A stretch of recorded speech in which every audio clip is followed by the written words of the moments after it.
لیکن اس وقت میری حیثیت ایک پولیس افسر کی تھی جس نے تفتیش کرنی تھی، اور یہ پولیس افسر کچھ خوش تھا کہ چلو یہ قتل کی واردات نہیں، خودکشی کی ہے، اور یہ کیس آج ہی ختم ہو جائے گا۔ میں اس عورت کے گھر میں داخل ہوا۔ بڑا اچھا گھر تھا۔ گھر کی بناوٹ اور سامان کو دیکھ کر پتہ لگتا تھا کہ یہ لوگ اس وقت کی اپر مڈل کلاس کے لوگ ہیں۔ مجھے ایک کمرے میں لے جایا گیا جس میں فرش پر عورت کی لاش پیٹھ کے بل پڑی ہوئی تھی۔ میں نے پاس بیٹھ کر لاش کو دیکھا۔ دوپٹہ ذرا مروڑا ہوا اس کی گردن کے گرد لپٹا ہوا تھا۔ دوپٹے کے 2 رول گردن کے گرد لپٹے ہوئے تھے۔ دائیں اور بائیں کندھوں کے قریب سے عورت نے مری ہوئی حالت میں بھی دوپٹے کو اپنے ہاتھوں میں جکڑا ہوا تھا۔ دیکھنے والا ہر شخص سمجھ سکتا تھا کہ اس عورت نے دوپٹہ اپنے گلے کے ارد گرد لپیٹا اور دائیں بائیں زور سے کھینچ کر اپنے آپ کو پھانسی دے دی۔ میں اپنے تھانے تجربے کی بات بتاتا ہوں۔ اس طریقے سے خودکشی کرنے والے عام طور پر کامیاب نہیں ہوا کرتے۔ یہ اس لیے کہ جب انسان کا سانس رکتا ہے تو وہ بڑی زور زور سے تڑپتا ہے۔ تڑپنے کے دوران ہاتھ ڈھیلے پڑ جاتے ہیں اور گلے کا پھندا اتنا ڈھیلا ہو جاتا ہے کہ سانس اندر باہر آنے جانے لگتا ہے۔ اس طریقے سے بعض لوگ خودکشی میں کامیاب بھی ہو جاتے ہیں۔ یہ اس لیے کہ جب خودکشی کرنے والا دوپٹے کو یا رسی کو دائیں بائیں کھینچتا ہے تو سانس رک جاتا ہے اور اتنی اذیت ہوتی ہے کہ ہاتھ ڈھیلے ہونے کی بجائے ان کی پکڑ اور زیادہ مضبوط ہو جاتی ہے۔ آپ نے دیکھا ہوگا کہ شدید درد کی حالت میں انسان دانت پیستا ہے اور اپنی مٹھیاں زور سے بھینچ لیتا ہے۔ اگر ایسا ہو تو پھر پھندا ڈھیلا ہونے کی بجائے اور تنگ ہو جاتا ہے اور خودکشی کی کوشش کامیاب ہو جاتی ہے۔ اس عورت کے معاملے میں ایسے ہی ہوا، اور جس لڑکی نے 2 مہینے پہلے اسی طرح خودکشی کی تھی وہ بھی ایسے ہی ہوا۔ دونوں کی مٹھی کی پکڑ بڑی سخت تھی اور ہاتھ اور بازو وہیں اکڑ گئے۔ لیکن اس لڑکی اور اس عورت کے کیس میں ایک فرق نظر آیا۔ لڑکی کے بازو میں چوڑیاں تھیں جو بالکل صحیح سلامت تھیں، اس کے کپڑے بھی ٹھیک ٹھاک تھے اور چہرے پر یا جسم پر کسی بھی تشدد کا نشان نہیں تھا۔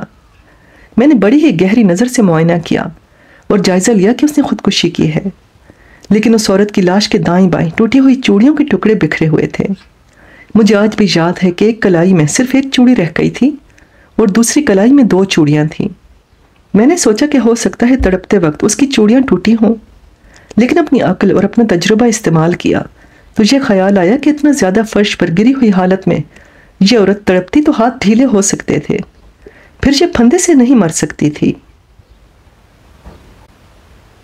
اگر یہ واردات آج یعنی موجودہ زمانے میں ہوئی ہوتی تو پولیس تھانے میں بیٹھے بیٹھے فیصلہ سنا دیتی کہ مرنے والی نے خودکشی کی ہے۔ تھانے دار اپنا فرض بادل ناخواستہ پورا کرنے کے لیے موقع پر چلا بھی جاتا تو فیصلہ دے کر کاغذات میں لکھ دیتا کہ یہ خودکشی کی واردات ہے۔ گھر والے اگر قتل کا شک بتاتے اور زور دیتے کہ یہ خودکشی نہیں قتل ہے تو تھانے دار کسی اچھے یا برے طریقے سے گھر والوں کو ٹرخا دیتا۔ لیکن وہ زمانہ کچھ اور تھا۔ انگریزوں کی حکومت تھی جس میں لاقانونیت نہیں تھی بلکہ قانون کا راج تھا۔ اس وقت قانون پولیس سے نہیں ڈرتا تھا بلکہ پولیس قانون سے ڈرتی تھی۔ میں نے جب چوڑیوں کے ٹکڑے دیکھے تو یہ ضرورت محسوس کی کہ لاش کا بغور معائنہ کیا جائے۔ میں نے لاش کو سر سے پاؤں تک دیکھنا شروع کیا۔ ایک یہ چیز نظر آئی کہ گردن کے ایک طرف جبڑے سے ذرا نیچے ایک خراش تھی جو لمبی نہیں تھی، اس پر خون جمع ہوا تھا۔ اس سے میں یہ سمجھا کہ اس عورت نے اپنی گردن سے پھندا ڈھیلا کرنے کے لیے انگلیاں گردن اور پھندے کے درمیان ڈالنے کی کوشش کی تو اس کا ناخن جبڑے کے ذرا نیچے کھال میں اتر گیا۔ میں نے عورت کو اس طرف والا ہاتھ دیکھا، عورت کے ناخن بڑے ہوئے تھے۔ عورت کی قمیض کا گلا زیادہ نیچے نہیں تھا، کسی حد تک مردانہ قمیضوں جیسا بغیر کالر کے گلا تھا۔ اس قمیض کے بٹن جہاں نیچے ختم ہوتے تھے وہاں سے قمیض 3-3.5 انچ لمبائی میں پھٹی ہوئی تھی۔ صاف نظر آتا تھا کہ یہ کچھ دیر پہلے پھٹی ہے۔ یہ پرانی پھٹی ہوئی ہو ہی نہیں سکتی تھی۔ ایسا ہوتا تو یہ عورت وہاں سلائی کر لیتی۔ ایک کلائی پر چھوٹی سی خراش تھی اور اس پر بھی خون جمع ہوا تھا جہاں ٹوٹی ہوئی چوڑی کا سرا لگا ہوا تھا۔ پہنے ہوئے کپڑوں کی حالت دیکھ کر یہ کہا جا سکتا تھا کہ اس عورت پر کسی نے حملہ کیا اور اسے دبوچنے جکڑنے کی کوشش کی اور عورت نے مزاحمت کی۔ عورت کی عزت پر حملہ نہیں ہوا تھا۔ جدوجہد کے آثار بڑے صاف تھے۔ میں نے انہیں اپنا فیصلہ سنا دیا کہ یہ قتل کی واردات ہے۔ اس عورت کے خامن نے تھانے میں کہا تھا کہ خودکشی کی کوئی وجہ نہیں تھی اور کسی کے ساتھ دشمنی بھی نہیں تھی کہ نوبت قتل تک آتی۔ اب خامن نے اور خامن کے بڑے بھائی نے یہی الفاظ ذرا زوردار طریقے سے کہے۔ مجھے امید تھی کہ عورت کا بھائی قتل کا ہی شک کرے گا، لیکن اس نے بھی ذرا ڈھیلی زبان میں ان دونوں کی تائید کر دی۔ میں نے سوچا یہ تھا کہ قاتل خامد بھی ہو سکتا ہے۔ میرے ساتھ ایک ہیڈ کانسٹیبل اور 4 کانسٹیبلز تھے۔ ہیڈ کانسٹیبل کو کہا کہ وہ لاش پوسٹ مارٹم کے لیے لے جانے کا بندوبست کرے۔ اس قصبے میں ایک سرکاری ہسپتال تھا جس کا ڈاکٹر پوسٹ مارٹم کیا کرتا تھا۔ کوئی پیچیدگی ہوتی تو پھر بات لاہور تک پہنچتی تھی۔ میں نے تفتیش وہیں بیٹھ کر کرنی تھی۔ میرے کہنے پر واردات والے گھر سے 4-5 گھر آگے اسی گلی میں ایک مکان کی بیٹھک میں میرے بیٹھنے کا انتظام فوراً کر دیا گیا۔ یہ ذہن میں رکھیں کہ مقتولہ کے چہرے پر کرب اور اذیت کا بڑا گہرا تاثر تھا۔ یہ تو ہونا ہی تھا، اس لیے کہ اس کا گلا گھونٹا گیا تھا۔ تکلیف اور درد کے اس تاثر کے باوجود مقتولہ کے چہرے کے نقش بتاتے تھے کہ خوبصورت عورت تھی۔ اب تو اس کے چہرے پر موت کا رنگ آ گیا تھا، پھر بھی اس کے قدرتی رنگ کا اندازہ ہوتا تھا۔ یہ چہرہ یقیناً دلکش تھا اور گردن لمبوتری تھی۔ میں نے سب سے پہلے اس کے خامد کو اپنے پاس بٹھایا۔ دونوں امکانات سامنے رکھے، خودکشی بھی اور قتل بھی۔ میں نے یہ معلوم کرنا تھا کہ مقتولہ کی ازدواجی زندگی خوش و خرم تھی یا کوئی گڑبڑ والی بات تھی۔ مجھے یہ بھی معلوم تھا کہ خامد یہی ثابت کرے گا کہ وہ اپنی بیوی کو ہر لحاظ سے خوش رکھتا تھا اور اسے کوئی شکایت نہیں تھی اور وہ کسی پریشانی میں مبتلا بھی نہیں تھی۔ سراج بھائی، میں نے اسے کہا، میں آپ سے بہت ساری باتیں پوچھوں گا۔ جواب دینے سے پہلے یہ سوچ لینا کہ یہ پہلی واردات نہیں جس کی میں تفتیش کر رہا ہوں۔ آپ جھوٹ بولیں گے تو آپ کا چہرہ مجھے بتا دے گا کہ یہ جھوٹ ہے۔ پھر بھی یہ سوچ لے کہ میرے پاس مخبری کے ایسے ایسے ذریعے موجود ہیں جو آپ کے گھر کے اندر کی ہر ایک بات جانتے ہیں۔ کسی نہ کسی مقام پر آپ کا جھوٹ پکڑا جائے گا، پھر آپ کے ساتھ میرا رویہ ایسا ہوگا جسے آپ برداشت نہیں کر سکیں گے۔ کیا یہ بہتر نہیں ہوگا کہ آپ ہر بات بالکل صحیح مجھے بتا دیں اور رازداری کا فائدہ مجھ سے لیں؟ قدرتی بات تھی کہ اس نے سچ بولنے کا وعدہ کیا۔ میں نے اپنے سوالات کا سلسلہ شروع کر دیا۔ وہ جواب دیتا رہا اور اس کا ہر جواب یہی ظاہر کرتا تھا کہ اس نے اپنی بیوی کو جیسے تخت پر بٹھا رکھا تھا۔ مثلاً اس نے یہ کہا کہ اس نے بیوی کو پوری آزادی دی ہوئی تھی اور بیوی ہنس مکھ، زندہ دل اور ملنسار تھی۔ میں نے جرح شروع کی تو وہ کچھ پریشان ہو گیا۔ وہ سمجھ گیا کہ مجھ کو اس پر اعتبار نہیں آ رہا۔ ایک کام کریں جناب، اس نے کہا، میری بیوی کا بھائی یہی ہے اور اس کے ماں باپ بھی میرے گھر آ گئے ہیں اور میرے پڑوسی بھی موجود ہیں جن کے ساتھ میری دیواریں اور چھتیں ملی ہوئی ہیں۔ آپ ان سب سے الگ الگ پوچھ لیں کہ میرے گھر میں میری بیوی کی زندگی کس طرح گزر رہی تھی۔ میری باتوں پر آپ کو یقین آنا ہی نہیں چاہیے۔ صرف اس کے رشتہ داروں سے ہی نہیں بلکہ میں نے کئی اور لوگوں سے یہ باتیں پوچھنی تھیں۔ اس خامد نے بات اس پر ختم کی کہ اس کی بیوی کو گھر میں کوئی تنگی اور کوئی پریشانی نہیں تھی۔ سراج کا بڑا بھائی بھی اس کے ساتھ تھانے رپورٹ لکھوانے آیا تھا۔ میں اسے بلانا چاہتا تھا لیکن معلوم ہوا کہ وہ لاش کے ساتھ ہسپتال چلا گیا ہے۔ میں نے مقتولہ کے بھائی کو بلا لیا اور سراج کو بھیج دیا۔ مجھے توقع تھی کہ مقتولہ کا یہ بھائی کچھ تو مخالفانہ بات کرے گا، لیکن وہ بھی سراج کی تائید ہی کرتا جا رہا تھا۔ اس نے بتایا کہ سراج بہت ہی بھلا آدمی ہے اور مقتولہ کے اشاروں پر چلتا تھا۔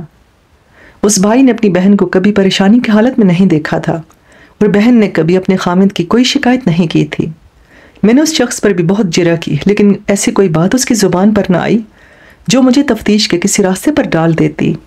میں نے اسے بھی اٹھا دیا اور سوچنے لگا کہ اب کس کے ساتھ بات کروں۔ مقتولہ کی ماں کا خیال آ گیا۔ یہ ایک ایسا ذریعہ تھا جس سے مجھے کوئی نہ کوئی اشارہ مل سکتا تھا۔ ایک تو وہ ماں تھی اور دوسرے عورت تھی۔ عورت ذات جب دکھی ہوتی ہے تو فالتو باتیں بھی کر دیتی ہے۔ میں نے اس وقت مقتولہ کی ماں کو بلوایا اور وہ آ گئی۔ میری توقع کے مطابق وہ روتی ہوئی آئی اور میں نے اسے بٹھا لیا۔ اس کی بیٹی کی موت پر اظہار افسوس کیا اور 2-4 کلمے ہمدردی کے کہے۔ اس کے آنسوؤں کی رفتار اور تیز ہو گئی۔ میں نے اسے کہا کہ وہ مجھے ذرا سا اشارہ دے دے کہ اس کی بیٹی نے خودکشی کی ہے تو اس سے کس نے اتنا دکھ پہنچایا تھا، اور اگر وہ سمجھتی ہے کہ اس کی بیٹی کو قتل کیا گیا ہے تو قاتل کون ہو سکتا ہے، تو میں اس مرد یا عورت کو ابھی گرفتار کر کے 1 ہفتے کے اندر اندر پھانسی پر لٹکا دوں گا۔ میری بیٹی خودکشی نہیں کر سکتی تھی، ماں نے کہا۔ خامد نے تو اسے گھر کی ملکہ بنا کر رکھا ہوا تھا۔ گھر کی طرف سے یا خامد کی طرف سے اسے کوئی دکھ نہیں تھا، کوئی تکلیف اور کوئی شکایت نہیں تھی۔ دکھ اور تکلیف کا خطرہ ساس سے ہوتا ہے، سسر سے ہوتا ہے یا ان کی اولاد سے ہوتا ہے، لیکن میری بیٹی کی ساس بھی نہیں تھی، سسر بھی نہیں تھا۔ گھر میں اس کا اپنا ہی راج تھا۔ خامند تو اس کے آگے پیچھے بچھا رہتا تھا۔ خودکشی تو بندہ اس وقت کرے جب دنیا کے بندوں سے وہ تنگ آ جائے اور خدا کی طرف سے بھی مایوس ہو جائے۔ میری بیٹی کو تو پتہ ہی نہیں تھا کہ اداسی اور غمی کیا ہوتی ہے۔ خدا کی قسم، سراج اتنا اچھا داماد تھا کہ میری ایک اور بیٹی ہوتی تو میں یہ بیٹی بھی سراج کے ساتھ بیاہ دیتی۔ اس رپورٹ کو میں 100% صحیح اور مصدقہ سمجھتا تھا۔ یہ اس لیے سمجھتا تھا کہ شادی شدہ بیٹیوں کی مائیں ان کے خامدوں اور خامدوں کے جملہ رشتہ داروں کو برا ہی کہا کرتی ہیں اور ان کے لیے خیر کا ایک کلمہ بھی نہیں کہتی۔ اپنی بیٹیوں کو وہ فرشتوں کے روپ میں پیش کیا کرتی ہیں اور انہیں مظلوم ہی ثابت کرتی رہتی ہیں۔ ہم سب جانتے ہیں کہ یہ مبالغہ آرائی اور سفید جھوٹ ہوتا ہے، بلکہ یہ جھوٹ بولنے والی عورتیں خود بھی ایسی کہانیوں کو جھوٹ سمجھتی ہیں، لیکن یہ ہمارے معاشرے کا ایک بڑا پکا رواج ہے۔ اس لیے تو میں حیران ہو گیا تھا کہ یہ عورت عام رواج کے الٹ بات کر رہی تھی اور مجھے یہ سچ جھوٹ معلوم ہو رہا تھا، لیکن یہی سچ تھا جس کی وجہ صرف یہ تھی کہ لڑکی کی ماں یہ بیان دے رہی تھی۔ اس سے یہ ثابت ہو گیا کہ یہ خودکشی کی واردات نہیں۔ پھر میں نے اس ماں کو یہ خیال دماغ میں رکھ کر کریدنا اور کھنگالنا شروع کر دیا کہ یہ قتل کی واردات ہے اور اتنی دشمنی مقتولہ کی اپنی جو اس کے خامد کی کس کے ساتھ تھی جو قتل کا باعث بنی۔ ماں تو مان ہی نہیں رہی تھی کہ اس کی بیٹی قتل ہوئی ہے۔ وہ کہتی تھی کہ اس کی بیٹی ہنستی تھی اور دوسروں کو ہنساتی تھی۔ کوئی ایسی بات ہوتی تو بیٹی مجھے ضرور بتاتی، ماں نے کہا۔ ماں بیٹی ایک دوسرے کے راز جانتی ہیں اور آپس میں دل کی باتیں کیا کرتی ہیں۔ مجھ سے پوچھنے کی بجائے آپ اس کے پڑوسیوں سے اور سارے محلے کے گھر گھر سے پوچھ لیں کہ میری بیٹی کا ان کے ساتھ برتاؤ کیا تھا۔ ہر کوئی میری بیٹی کا سجن ہی ہوگا، دشمن ایک بھی نہیں ملے گا۔ کیا آپ اپنی بیٹی سے ملتی ملاتی رہتی تھیں؟ میں نے پوچھا۔ ملنا ملانا تو لگا ہی رہتا تھا، ماں نے جواب دیا۔ میرا گھر بیٹی کے گھر سے دور تو نہیں، اسی گلی کے آخر میں میرا گھر ہے۔ یہ بات میں نے اس لیے پوچھی تھی کہ شاید ماں کچھ لمبے وقفے کے بعد بیٹی سے ملتی ہوگی اور اسے بیٹی کے گھر کی زیادہ باتوں کا علم نہیں ہوگا۔ اس کے جواب سے میرا یہ شک رفع ہو گیا۔ ماں نے کہا کہ وہ ایک روز پہلے بیٹی کے ہاں آئی تھی اور بیٹی خوش و خرم تھی۔ ماں نے تو مجھے مایوس کر دیا۔ میں نے اس سے اس کے اپنے اور مقتولہ کے خامند کے قریبی رشتہ داروں کے نام معلوم کیے۔ ماں کو فارغ کر دیا اور نمبردار کو بلا کر 4 نام بتائے اور کہا کہ انہیں یہاں لے آئے۔ ان 4 میں 2 رشتہ دار مقتولہ کے تھے اور 2 اس کے خامند کے۔ نمبردار نے انہیں بلا دیا۔ میں نے ان 4 کو باری باری اپنے پاس بٹھا کر پوچھ گچھ کی۔ مجھے امید تھی کہ کوئی نہ کوئی نئی بات سامنے آ جائے گی، لیکن وہ حیرت کا اظہار کرتے تھے کہ اس عورت نے خودکشی کی ہے یا قتل ہوئی ہے۔ وہ 4 کہتے تھے کہ کوئی ایسی وجہ نہیں ہے، البتہ اندر ہی اندر رازداری میں کوئی وجہ تھی تو اس سے وہ واقف نہیں تھے۔ صرف ایک نے ذرا رازداری کے لہجے میں کہا کہ مقتولہ کچھ زیادہ ہی زندہ دل عورت تھی۔ اس کے خامند کی بابت اس نے یہ رائے دی کہ بیوی کے آگے اتنا جھکا رہتا تھا کہ اسے زن مرید کہیں تو غلط نہیں ہوگا۔ مردوں کے ساتھ بھی مقتولہ اس طرح بے تکلفی سے بات کرتی تھی جس طرح عورتیں عورتوں کے ساتھ کیا کرتی ہیں۔ اس شخص کے بارے میں میری رائے یہ تھی کہ یہ کچھ زیادہ عقل کی بات کرتا ہے اور پس پردہ باتیں بھی اگر پوری طرح نہیں جانتا تو کچھ اشارے دے سکتا ہے۔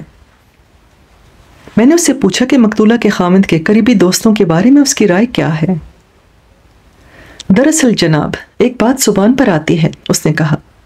دوست تو ہر کسی کے ہوتے ہیں، لیکن سراج کا ایک دوست کچھ مشکوک اخلاق والا ہے اور اس کے ساتھ سراج کی اتنی گہری دوستی ہے کہ اس کی غیر حاضری میں اس کے گھر جاتا اور بہت دیر وہیں رہتا ہے۔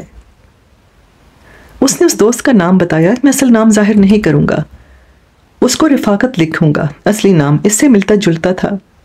رفاقت کی بابت اس نے بتایا کہ ان کی برادری کا یہ آدمی ہے، خوشحال زمیندار ہے، خوبرو آدمی ہے اور اس کی عمر مقتولہ جتنی ہی تھی، یعنی 30 اور 35 کے درمیان۔ اس کے بارے میں اس نے جو باتیں بتائیں ان سے یہ ظاہر ہوتا تھا کہ رفاقت ایسا شخص ہے جسے ہم پولیس والے سفید پوش بدماش کہا کرتے تھے۔ اس کا مطلب یہ ہوتا تھا کہ وہ گھٹیا قسم کا بدماش یا جرائم پیشہ نہیں، لیکن اس کے سارے انداز اور اس کا رویہ بدماشوں والا ہوتا ہے۔ ایسے لوگ شراب پیتے ہیں، جوا کھیلتے ہیں، لیکن گھٹیا طریقے سے نہیں بلکہ جائز اور باعزت حرکات سمجھ کر اس کا ارتکاب کرتے ہیں۔ ان کا یارانہ بدماشوں کے ساتھ ہوتا ہے جنہیں وہ اپنے تحفظ اور اپنے مفادات کے لیے استعمال کرتے ہیں۔ رفاقت کے بارے میں پتہ چلا کہ وہ ایسا ہی بدماش ہے، لیکن اس نے ایسی حیثیت بنائی ہوئی ہے کہ لوگ اسے بدماش سمجھ کر بھی عزت دار آدمی سمجھتے تھے، لیکن حقیقت یہ ہے کہ سب اس سے ڈرتے بھی تھے۔ اس شخص نے رفاقت کے بارے میں اتنا ہی بتایا کہ مقتولہ کے ہاں آتا جاتا رہتا تھا، اور یہ بھی کوئی راز والی بات نہیں تھی کہ مقتولہ کے ساتھ اس کی بے تکلفی تھی۔ سراج تو اسے اپنا سگا بھائی سمجھتا تھا اور اس پر پورا اعتماد کرتا تھا۔ میں اس لیے زیادہ کچھ نہیں جانتا جناب عالی، اس شخص نے کہا۔ بعض لوگ شک کرتے تھے کہ رفاقت کے مقتولہ کے ساتھ کوئی اور تعلقات تھے، لیکن کچھ لوگ یہ کہتے تھے کہ مقتولہ ایسی عورت نہیں تھی، یہ اس کی زندہ دلی تھی کہ رفاقت کے ساتھ بے تکلف رہتی تھی۔ ان چاروں پر میں نے بہت محنت کی اور خاصا وقت لگایا، اور صرف یہ بات معلوم ہوئی اور رفاقت کا نام میرے سامنے آیا۔ رفاقت جیسے اشخاص کو میں اچھی طرح سمجھتا تھا۔ ایسے لوگ آج بھی ہمارے معاشرے میں پائے جاتے ہیں۔ یہ سفید پوش بھی ہوتے ہیں، اپنی عزت اور اپنے وقار کو بھی قائم رکھتے ہیں، اور پکے بدماش بھی ہوتے ہیں۔ آج کل تو اس نسل کے لوگ الیکشن میں کھڑے ہو کر اسمبلیوں میں بھی پہنچ جاتے ہیں۔ ان میں کچھ ایسے بھی ہوتے ہیں جو کسی نہ کسی حیثیت میں حکومت میں شامل ہو جاتے ہیں۔ تم ہی کچھ بتاؤ چودھری، میں نے نمبردار کو کہا۔ مرنے والی کے اپنے سگے بھی کہتے ہیں کہ نہ خودکشی کی کوئی وجہ تھی نہ قتل کی۔ تم یہ بتاؤ کہ اس رفاقت کا اس میاں بیوی کے ساتھ کیا تعلق تھا؟ میں نمبردار کے ساتھ بات کر ہی رہا تھا کہ اس کے ہونٹوں پر مسکراہٹ سی آ گئی۔ ابھی میں نے اور بھی کچھ کہنا تھا، لیکن اس کی مسکراہٹ دیکھ کر میں سمجھ گیا کہ یہ نمبردار بہت کچھ جانتا ہے۔ میں چپ ہو گیا اور نمبردار نے اپنی بات شروع کر دی۔ پولیس افسروں کی ان تفتیشی کہانیوں سے آپ کو یہ تو پتہ ہی ہوگا کہ نمبردار اپنے علاقے کے تھانے دار کو اللہ اور رسول کے بعد کا درجہ دیا کرتے تھے۔ اللہ کو ناراض کر کے بھی تھانے دار کو خوش رکھتے تھے۔ ہر گھر کے اندر خانے کی باتیں بھی انہیں معلوم ہوتی تھیں۔ انہوں نے مخبری کا اپنا ایک نظام بنایا ہوا ہوتا تھا۔ اس طرح یہ تفتیش میں تھانے داروں کے دائیں بازو بن جاتے تھے۔ پھر بھی بتا دیتا ہوں کہ اکثر و بیشتر نمبردار خود بھی پکے بدماش ہوتے تھے۔ ان کی مکاری اور عیاری کو بعض تھانے دار بھی نہیں سمجھ سکتے تھے۔ کسی ملزم کو بچانے کے لیے تھانے دار کو چکر دینے پر آتے تو تھانے دار کو چکرا دیا کرتے تھے۔ اب یہ ذہن میں رکھ لیں کہ میں اس قصبے کے جس نمبردار کی بات کر رہا ہوں وہ کوئی دیہاتی اور ان پڑھ آدمی نہیں تھا۔ وہ قصبے کے شہری معاشرے کا آدمی تھا۔ 10 جماعتیں پڑھا ہوا تھا۔ گھر میں خوشحالی تھی اور اس شخص میں تہذیب اور شائستگی بھی تھی، لیکن اس کے ساتھ ہی اس میں استادی اور چالاکی بھی پوری موجود تھی، جسے ہم آسانی سے مکاری اور عیاری کہہ سکتے ہیں۔ خودکشی کو ذہن سے اتار دے میری سرکار، نمبردار نے بات یہاں سے شروع کی۔ یہ عورت قتل ہوئی ہے۔ میرا اپنا جو شک ہے وہ بھی میرے دل میں ہی رہنے دے۔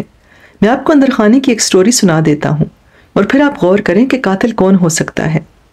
یہ جو بات میں آپ کو سنانے لگا ہوں یہ اتنے گہرے پردوں کے پیچھے کی بات ہے جسے شاید 1-2 آدمی ہی جانتے ہوں گے۔ ذہن میں یہ رکھ لیں کہ رفاقت میرا گہرا دوست ہے، لیکن جھوٹ نہیں بولوں گا۔ میری وفاداری آپ کے ساتھ ہے۔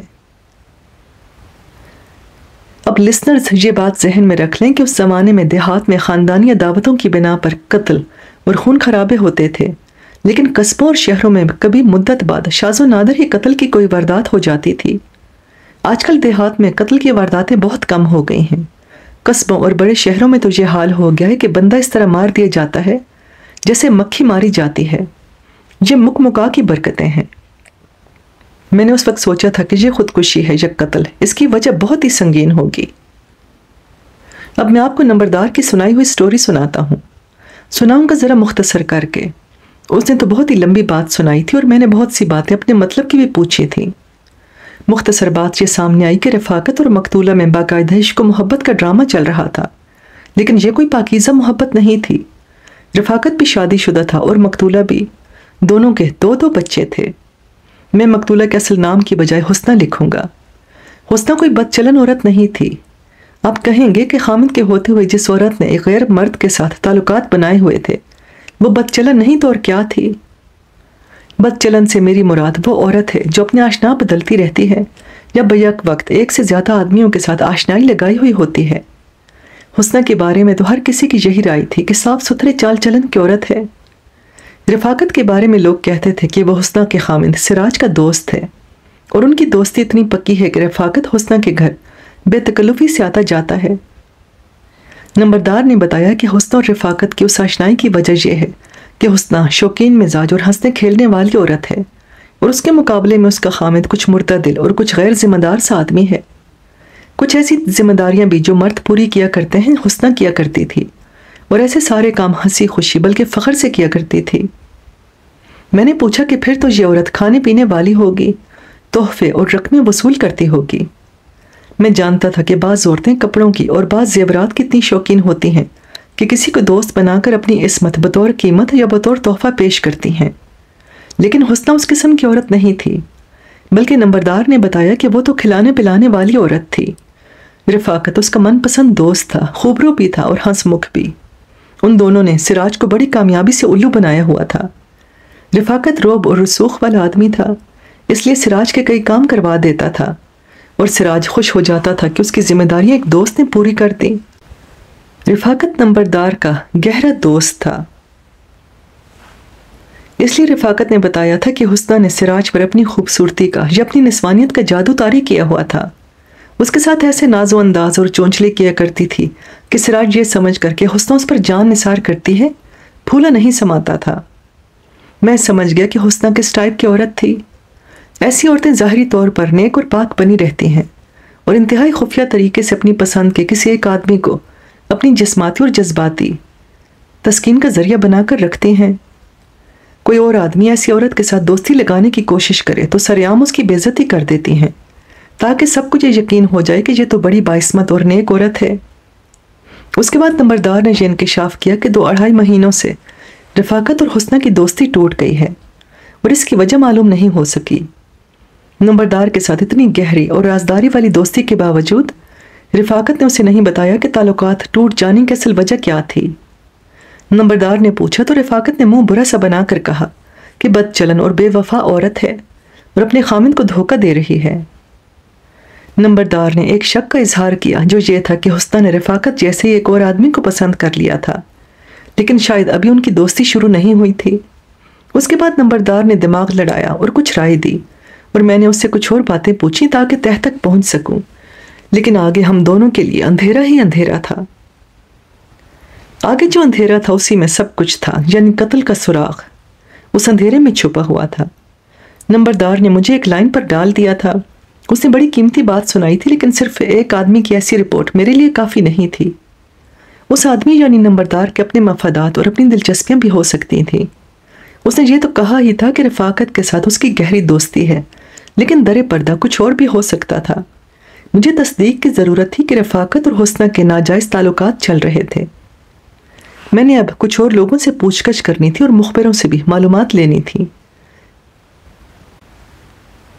اس لیے مجھے تھانے چلے جانا چاہیے تھا، تاکہ کسی کو یہ پتہ نہ چلے کہ میں نے کس کس کو بلایا اور پوچھا تھا۔ بارش تھم کر بہار کی صورت اختیار کر گئی تھی اور جھکڑ بھی رک گئے تھے۔ میں تھانے چلا گیا۔ شام کا کھانا جو بڑا ہی پرتکلف تھا نمبردار نے کھلا دیا تھا۔ میں نے تفتیش جاری رکھنے کا ارادہ کر لیا تھا۔ اپنے دفتر میں جا کر بیٹھا ہی تھا کہ پوسٹ مارٹم رپورٹ آ گئی، اور یہ بھی پتہ لگا کہ لاش اپنے گھر پہنچ گئی ہے۔ پوسٹ مارٹم رپورٹ میں موت کا باعث دم گھٹنا لکھا تھا۔ مقتولہ کو گلا گھونٹ کر مارا گیا تھا۔ جسم پر تشدد کے کوئی نشانات نہیں تھے سوائے ان 2 چھوٹی چھوٹی خراشوں کے جن کا میں نے پہلے ذکر کیا ہے۔ موت دن کے 11-11:30 کے درمیان واقع ہوئی تھی۔ یہ وہ وقت تھا جب آندھی بڑی ہی تیز چلی تھی اور ابھی بارش شروع نہیں ہوئی تھی۔ میں سوچنے لگا کہ اب کس کو بلا کر تفتیش کو آگے بڑھاؤں۔ سوچتے سوچتے مقتولہ کے بڑے بھائی کا خیال آ گیا۔ مقتولہ کے خامند کے بڑے بھائی کا خیال آ گیا۔ میں بیان کر چکا ہوں کہ کتنے افراد سے میں پوچھ گچھ کر کے آیا تھا۔ ان میں سراج اور حسنہ کے رشتہ دار بھی شامل تھے۔ ان میں سے 3 نے کہا تھا کہ سراج کے بڑے بھائی کو کچھ نہ کچھ معلوم ہوگا۔ وہ کہتے تھے کہ یہ شخص بڑا ہی صاف کو اور حقیقت پسند آدمی ہے۔ ان میں سے کسی نے یہ بھی کہا تھا کہ یہ بھائی سراج اور حسنہ کو نصیحت کرتا رہتا تھا۔ میں نے پہلے بتایا ہے کہ سراج کا بڑا بھائی لاش کے ساتھ گیا تھا، اب لاش گھر چلی گئی تھی۔ میں نے ایک کانسٹیبل کو دوڑایا کہ وہ اس شخص کو ساتھ لے آئے۔ ایک بات پہلے کہی ہے، ایک بار پھر کہوں گا، اس زمانے میں شہروں میں قتل کی وارداتیں نہ ہونے کے برابر تھیں۔ آج کل کی طرح نہیں کہ بات ہوئی نہیں اور گولی چلا کر بندہ مار ڈالا۔ قتل ایک انتہائی اور بڑا ہی سنگین اقدام ہوتا ہے۔ اسے ایک لمحے کا پاگل پن کہتے ہیں۔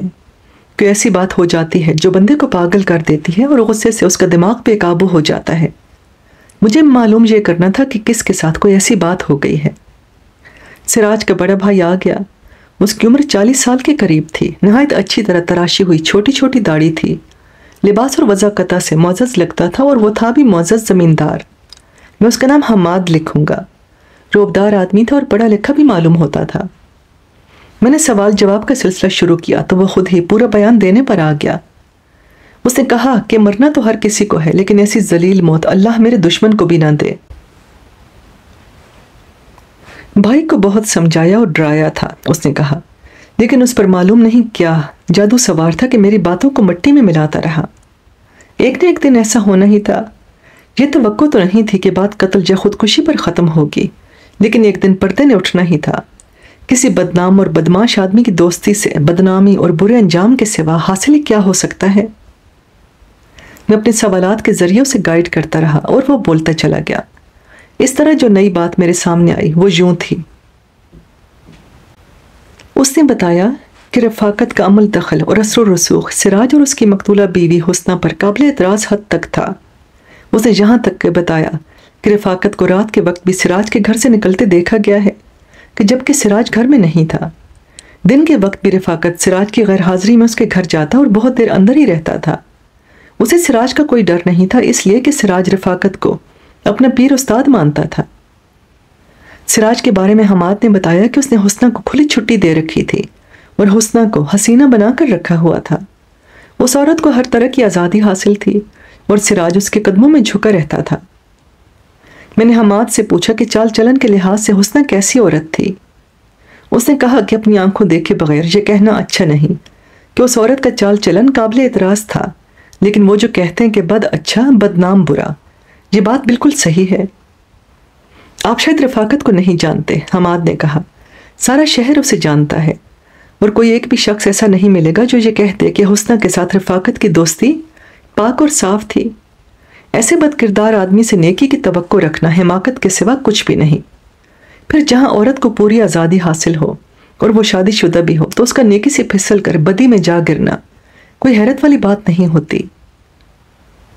میری کہانیاں پڑھنے والے خواتین و حضرات جان گئے ہوں گے کہ رفاقت اور حسنہ کی دوستی کیسی تھی اور ان دونوں نے سراج کو کس طرح شیشے میں اتارا ہوا تھا اور اپنے قابل اعتراض تعلقات کو آزادی سے چلا رہے تھے۔ اب ایک نئی بات سنیں جو حماد نے بتائی۔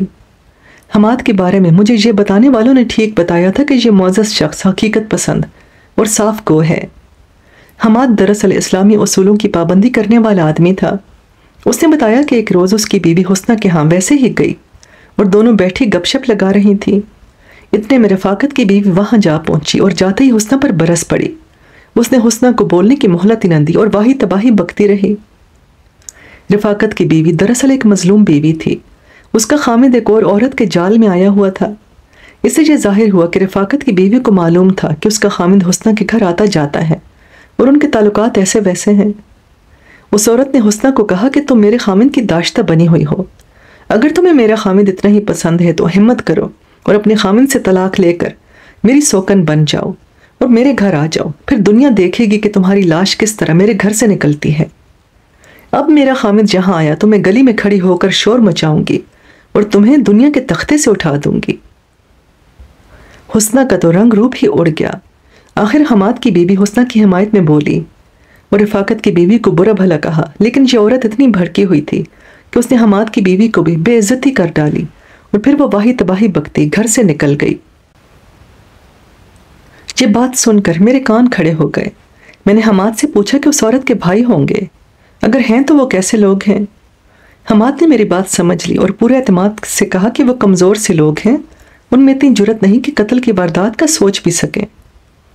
میرے دماغ میں یہ شک بھی بیٹھ گیا کہ رفاقت کی بیوی نہیں حسنہ کا پتہ نہ کاٹ دیا ہو۔ ایک مظلوم عورت جس کا خامد کسی اور عورت کے چکر میں آیا ہوا ہو، وہ زخمی شیرنی جیسی ہو جاتی ہے اور اس کا حملہ بڑا ہی خطرناک ہوتا ہے۔ حماد نے ایک اور بات بتا کر میرا یہ شک پختہ کر دیا۔ اس نے بات یہ بتائی کہ سنا ہے رفاقت اپنی بیوی کو مارتا پیٹتا بھی ہے، اور ظاہر رفاقت بیوی کو اسی وجہ سے مارتا پیٹتا ہوگا کہ وہ رفاقت اور حسنہ کے تعلقات پر غصے اور احتجاج کا اظہار کرتی ہوگی۔ اس عورت کے بارے میں یہ بھی پتہ لگا کہ سانولے سے رنگ کی عام سی عورت تھی اور حسنہ کے مقابلے میں اس کی نوکرانی لگتی تھی۔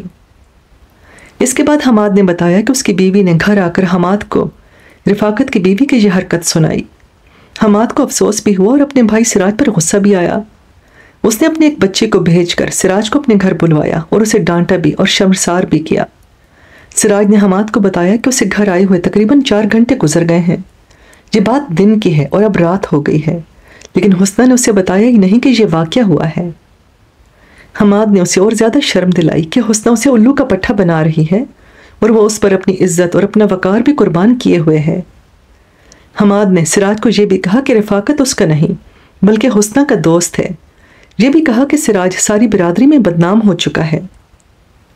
میں نے حماد سے پوچھا کہ اس کی اس ڈانٹ ڈپٹ کا سراج کا رویہ و رد عمل کیا تھا۔ حماد نے بتایا کہ سراج کا سر جھک گیا تھا اور کسی سوچ میں اس نے آہستہ آہستہ اپنا سر اوپر نیچے ہلایا تھا۔ اس خاموشی سے آپ نے کیا مطلب لیا تھا؟ میں نے حماد سے پوچھا اور اسے یہ اشارہ دیا۔ کیا یہ اس کی بزدلی کا اظہار تھا یا وہ سنجیدہ ہو گیا تھا؟ یہ بزدلی کی نشانی نہیں تھی، حماد نے کہا۔ میں آپ کو یہ بھی بتا دیتا ہوں کہ سراج ایسا بزدل تو کبھی ہوا ہی نہیں تھا۔ وہ تو مضبوط دل گردے والا آدمی ہے، لیکن اس عیار عورت نے اس کی اپنی اصل شخصیت ہی مسخ کر ڈالی تھی۔ اگر حماد مجھ پر یہ ظاہر کر رہا تھا کہ سراج بزدل آدمی نہیں تھا، بلکہ اس نے ایک بات ایسی بھی کہی کہ جس سے یہ پتہ لگتا تھا کہ سراج میں ہٹ درمی تھی۔ یہ بھی تو ہٹ درمی ہی تھی کہ اپنی بیوی اور اس کے آشنا کے ہاتھوں میں کٹ پتلی بنا ہوا تھا اور اپنے اسی رویے کو صحیح سمجھتا تھا۔ حماد نے کام کی ایک اور بات سنا دی۔ 2 روز پہلے یعنی قتل کی واردات کے 2 روز پہلے سراج اس کے پاس آیا اور اسے بتایا کہ اس نے اپنی بیوی حسنہ کو بڑے پیار سے سمجھانے کی کوشش کی کہ وہ رفاقت جیسے مشکوک کردار کے آدمی کے ساتھ بے تکلفی نہ رکھے، اس لیے کہ اس میں سوائے بدنامی اور رسوائی کے کچھ بھی نہیں۔ سراج نے حسنہ کو کہا کہ جب وہ گھر میں نہ ہو تو رفاقت کو حسنہ گھر میں نہ گھسنے دیا کرے اور کہے کہ سراج گھر میں نہیں اس لیے گھر میں داخل نہ ہو، اور اس وقت آئے جب سراج گھر میں موجود ہو۔ سراج نے حماد کو بتایا کہ اس بات پر حسنہ بھڑک اٹھی اور رفاقت کے حق میں سراج کو برا بھلا کہہ ڈالا۔ سراج بھی غصے میں آ گیا۔ اس نے حسنہ کو کہا کہ میں پیار کی وجہ سے لوگوں کی نظروں میں زن مرید بنا اور حسنہ کو اس کا کوئی احساس نہیں۔ بات بڑھ گئی تو سراج نے حسنہ کو کہا کہ میں تمہیں طلاق نہیں دوں گا، جان سے ہی مار ڈالوں گا۔ اس کے بعد حسنہ نے سراج کو کہا کہ تمہاری لاش بھی نہیں ملے گی۔ سراج نے اپنی بیوی کے ساتھ یہ جھڑپ پوری کی پوری حماد کو سنائی اور کہا کہ اب وہ حسنہ کو اپنے ٹھکانے پر رکھے گا اور اگر اس نے اپنا رویہ نہ بدلا تو اس کی ہڈیاں توڑ دے گا۔ حماد اتنا شریف انسان تھا کہ اس نے باتوں کی روانی میں یہ سوچا ہی نہیں کہ وہ میرے دل میں سراج کے خلاف یہ شک پیدا کر رہا ہے کہ حسنہ کا قاتل سراج ہے۔ میں نے اس شک کے پیش نظر 3-4 سوال کیے تو حماد نے بلا سوچے سمجھے بڑی برخورداری سے جواب دیے اور میرے شک کو مزید پختہ کر دیا۔ میرے سامنے اب 2 مشتبہ آ گئے، ایک سراج اور دوسری رفاقت کی بیوی۔ حماد کے ساتھ سوال جواب کرنے میں رات کے 11 بجنے والے ہو گئے۔ میں نے اسے رخصت کر دیا اور خود گھر چلا گیا۔ اگلی صبح میرے 3 پکے مخبر آ گئے، فوراً بعد ہی 2 معززین بھی آ گئے، جو ظاہری طور پر تو معززین تھے لیکن در پردہ میرے مخبر تھے۔ میں نے ان دونوں میں سے ایک کو اپنے دفتر میں بٹھایا اور واردات کے بارے میں سوال جواب کا سلسلہ شروع کر دیا۔ یہ شخص تو مان ہی نہیں رہا تھا کہ حسنہ کے کسی کے ساتھ ناجائز مراسم ہو سکتے ہیں۔ وہ حسنہ کو زندہ دل اور ہر دل عزیز عورت کہتا تھا۔ اس کی رائے یہ تھی کہ اس قسم کی عورت عام طور پر بدنام ہو جایا کرتی ہے۔ جن لوگوں کی اپنی نیت صاف نہیں ہوتی وہ ایسی عورت کو بے حجاب اور بے حیا کہا کرتے ہیں، اور یہ بھی کہ ایسی عورت یقیناً بد چلن ہوتی ہے۔ میں یہ تو نہیں چاہتا تھا کہ حسنہ کو بد چلن ہی ثابت کیا جائے، لیکن یہ معزز شخص ان بیانات کے بالکل الٹ چل رہا تھا جو اس وقت تک کئی اشخاص نے دیے تھے۔ میں نے اسے بہت سوال جواب کیے، لیکن وہ کسی ایک بھی سوال کا تسلی بخش جواب نہ دے سکا۔ اسے میں صرف یہ سمجھا کہ حسنہ نے رفاقت کی دوستی کو ایسی کامیابی سے پردے میں رکھا ہوا تھا کہ کئی لوگ اسے بد چلن سمجھتے ہی نہیں تھے۔ اس شخص کو باہر بھیج کر دوسرے معزز آدمی کو بلایا۔ اس نے جو بیان دیا اور میرے سوالوں کے جو جواب دیے ان سے انہی بیانات کی تصدیق ہوئی جو پہلے مجھ تک پہنچ چکے تھے۔ نمبردار نے اور حماد نے رفاقت اور حسنہ کی دوستی کے بارے میں جو تفصیلات سنائی تھی وہ اس شخص نے بھی سنا دی۔ میں یہ معلوم کرنے کی کوشش میں تھا کہ سراج کیسا آدمی تھا۔ اپنی ضرورت کے مطابق سوال کیے تو حماد کی بات صحیح ثابت ہوئی کہ سراج بزدل اور کسی کے آگے جھکنے والا آدمی نہیں تھا، لیکن نہ جانے حسنہ نے اس پر کیسا جادو کر دیا تھا کہ اس کے آگے سراج کٹ پتلی بنا رہتا تھا۔ اس کے بعد میں نے اپنے پکے مخبروں سے رپورٹیں لی۔ ان سے کوئی بھی نئی بات معلوم نہ ہو سکی۔ تینوں نے وہی رپورٹ دی جو پہلے ہی مجھ تک پہنچ چکی تھی۔ میں کچھ حیران ہوا کہ ان تینوں میں سے کسی نے بھی حسنہ کو بد چلن یا آوارہ یا گھٹیا عورت نہیں کہا۔ البتہ اسے خاصی چالاک عورت کہا، اور یہ بھی کہ وہ اتنی ہنسمکھ اور ملنسار ہے کہ اپنے خلاف کوئی گلہ شکوہ پیدا ہونے ہی نہیں دیتی۔ رفاقت کے ساتھ اس کی دوستی کا ذکر سب نے کیا، اور یہ بھی کہا کہ یہ دوستی پاکیزہ ہو ہی نہیں سکتی۔ اس کے باوجود وہ حسنہ کے کردار کو اچھا کہہ رہے تھے، اور یہ میں پہلے بیان کر چکا ہوں کہ وہ ایسا کیوں کہتے تھے۔ یہ تینوں چونکہ میرے پکے مخبر تھے، اس لیے میں نے ان کو کچھ اور باتیں بتائیں کہ وہ جا کر معلوم کریں۔ ان میں سے ایک نے ایک عورت کا نام لیا اور وثوق سے کہا کہ میں صرف اس عورت کو بلا لوں تو وہی میرا کام کر دے گی۔ یہ ایک کامی یعنی لوگوں کے گھروں میں کام کرنے والی عورت تھی۔ اس کا خامد معاشقی تھا، لوگوں کے گھروں میں پانی ڈالتا تھا۔ میں اس عورت کا نام نذیرہ لکھوں گا۔ اس مخبر کو ہی کہا کہ وہ اس عورت کو میرے پاس بھیج دے۔ باقی سب کو میں نے رخصت کر دیا۔ نذیرہ آ گئی۔ وہ حسنہ کی ہم عمر تھی، یعنی 30-35 سال کے درمیان کی عورت تھی۔ شکل و صورت اچھی اور رنگ بھی صاف ستھرا تھا۔ اس کے جسم کی ساخت تو بہت ہی اچھی تھی۔ میں نے اس کا چہرہ اور آنکھیں دیکھیں۔ میں جان گیا کہ یہ ان عورتوں میں سے ہے جو آسمان سے تارے بھی توڑ لاتی ہیں اور واپس رکھ بھی آتی ہیں۔ ایسی عورتیں پولیس کے بہت کام آتی ہیں۔ میں نے اپنی تفتیشی کہانیوں میں ایسی عورتیں کئی بار پیش کی ہیں۔ پہلے تو میں نے نذیرہ کو یہ ذہن نشین کرایا کہ وہ کسی ذرا جتنی بات پر بھی پردہ ڈالنے کی حماقت نہ کرے۔ پھر اسے بتایا کہ مجھ تک بہت ساری باتیں پہنچ چکی ہیں اور اپنے اندر کی باتیں معلوم کرنا چاہتا ہوں۔ وہ بیچاری چھوٹی ذات اور کم حیثیت کی عورت تھی۔ اس نے وعدہ کیا کہ وہ میری اس بات پر سولانہ عمل کرے گی۔ اس کے ساتھ تو سب سے زیادہ لمبی باتیں ہوئیں جو ساری کی ساری بیان کرنا ضروری نہیں، میں مختصر کر کے سنا دیتا ہوں۔ نذیرہ حسنہ کی ہمراز تھی۔ ظاہری طور پر اس کے گھر کی کامی بنی ہوئی تھی، لیکن اس کی سہیلی کا روپ بھی در پردہ ساتھ ساتھ تھا۔ اس نے یہ بتا دیا کہ وہ حسنہ اور رفاقت کے درمیان پیغام رسانی کرتی تھی۔ پیغام رسانی کی کوئی ضرورت تو نہیں تھی، اس لیے کہ ان کا میل ملاپ کھلے عام تھا اور رفاقت حسنہ کے گھر آتا ہی رہتا تھا۔ پھر بھی کوئی کبھی پیغام دینا ہوتا تو وہ نذیرہ دیتی تھی۔ حسنہ کے مکان کا بڑا دروازہ ایک گلی کی طرف تھا جو عام استعمال ہوتا تھا، اور ایک چھوٹا دروازہ جو دراصل ایک کمرے کا دروازہ تھا وہ پہلو کی طرف تھا۔ ادھر سے ایک چھوٹی گلی گزرتی تھی۔ رفاقت کبھی کبھی اس چھوٹے دروازے کی طرف سے آتا جاتا تھا۔ نذیرہ نے بتایا کہ اس میں کوئی شک نہیں کہ ان کا آپس کا تعلق میاں بیوی والا تھا۔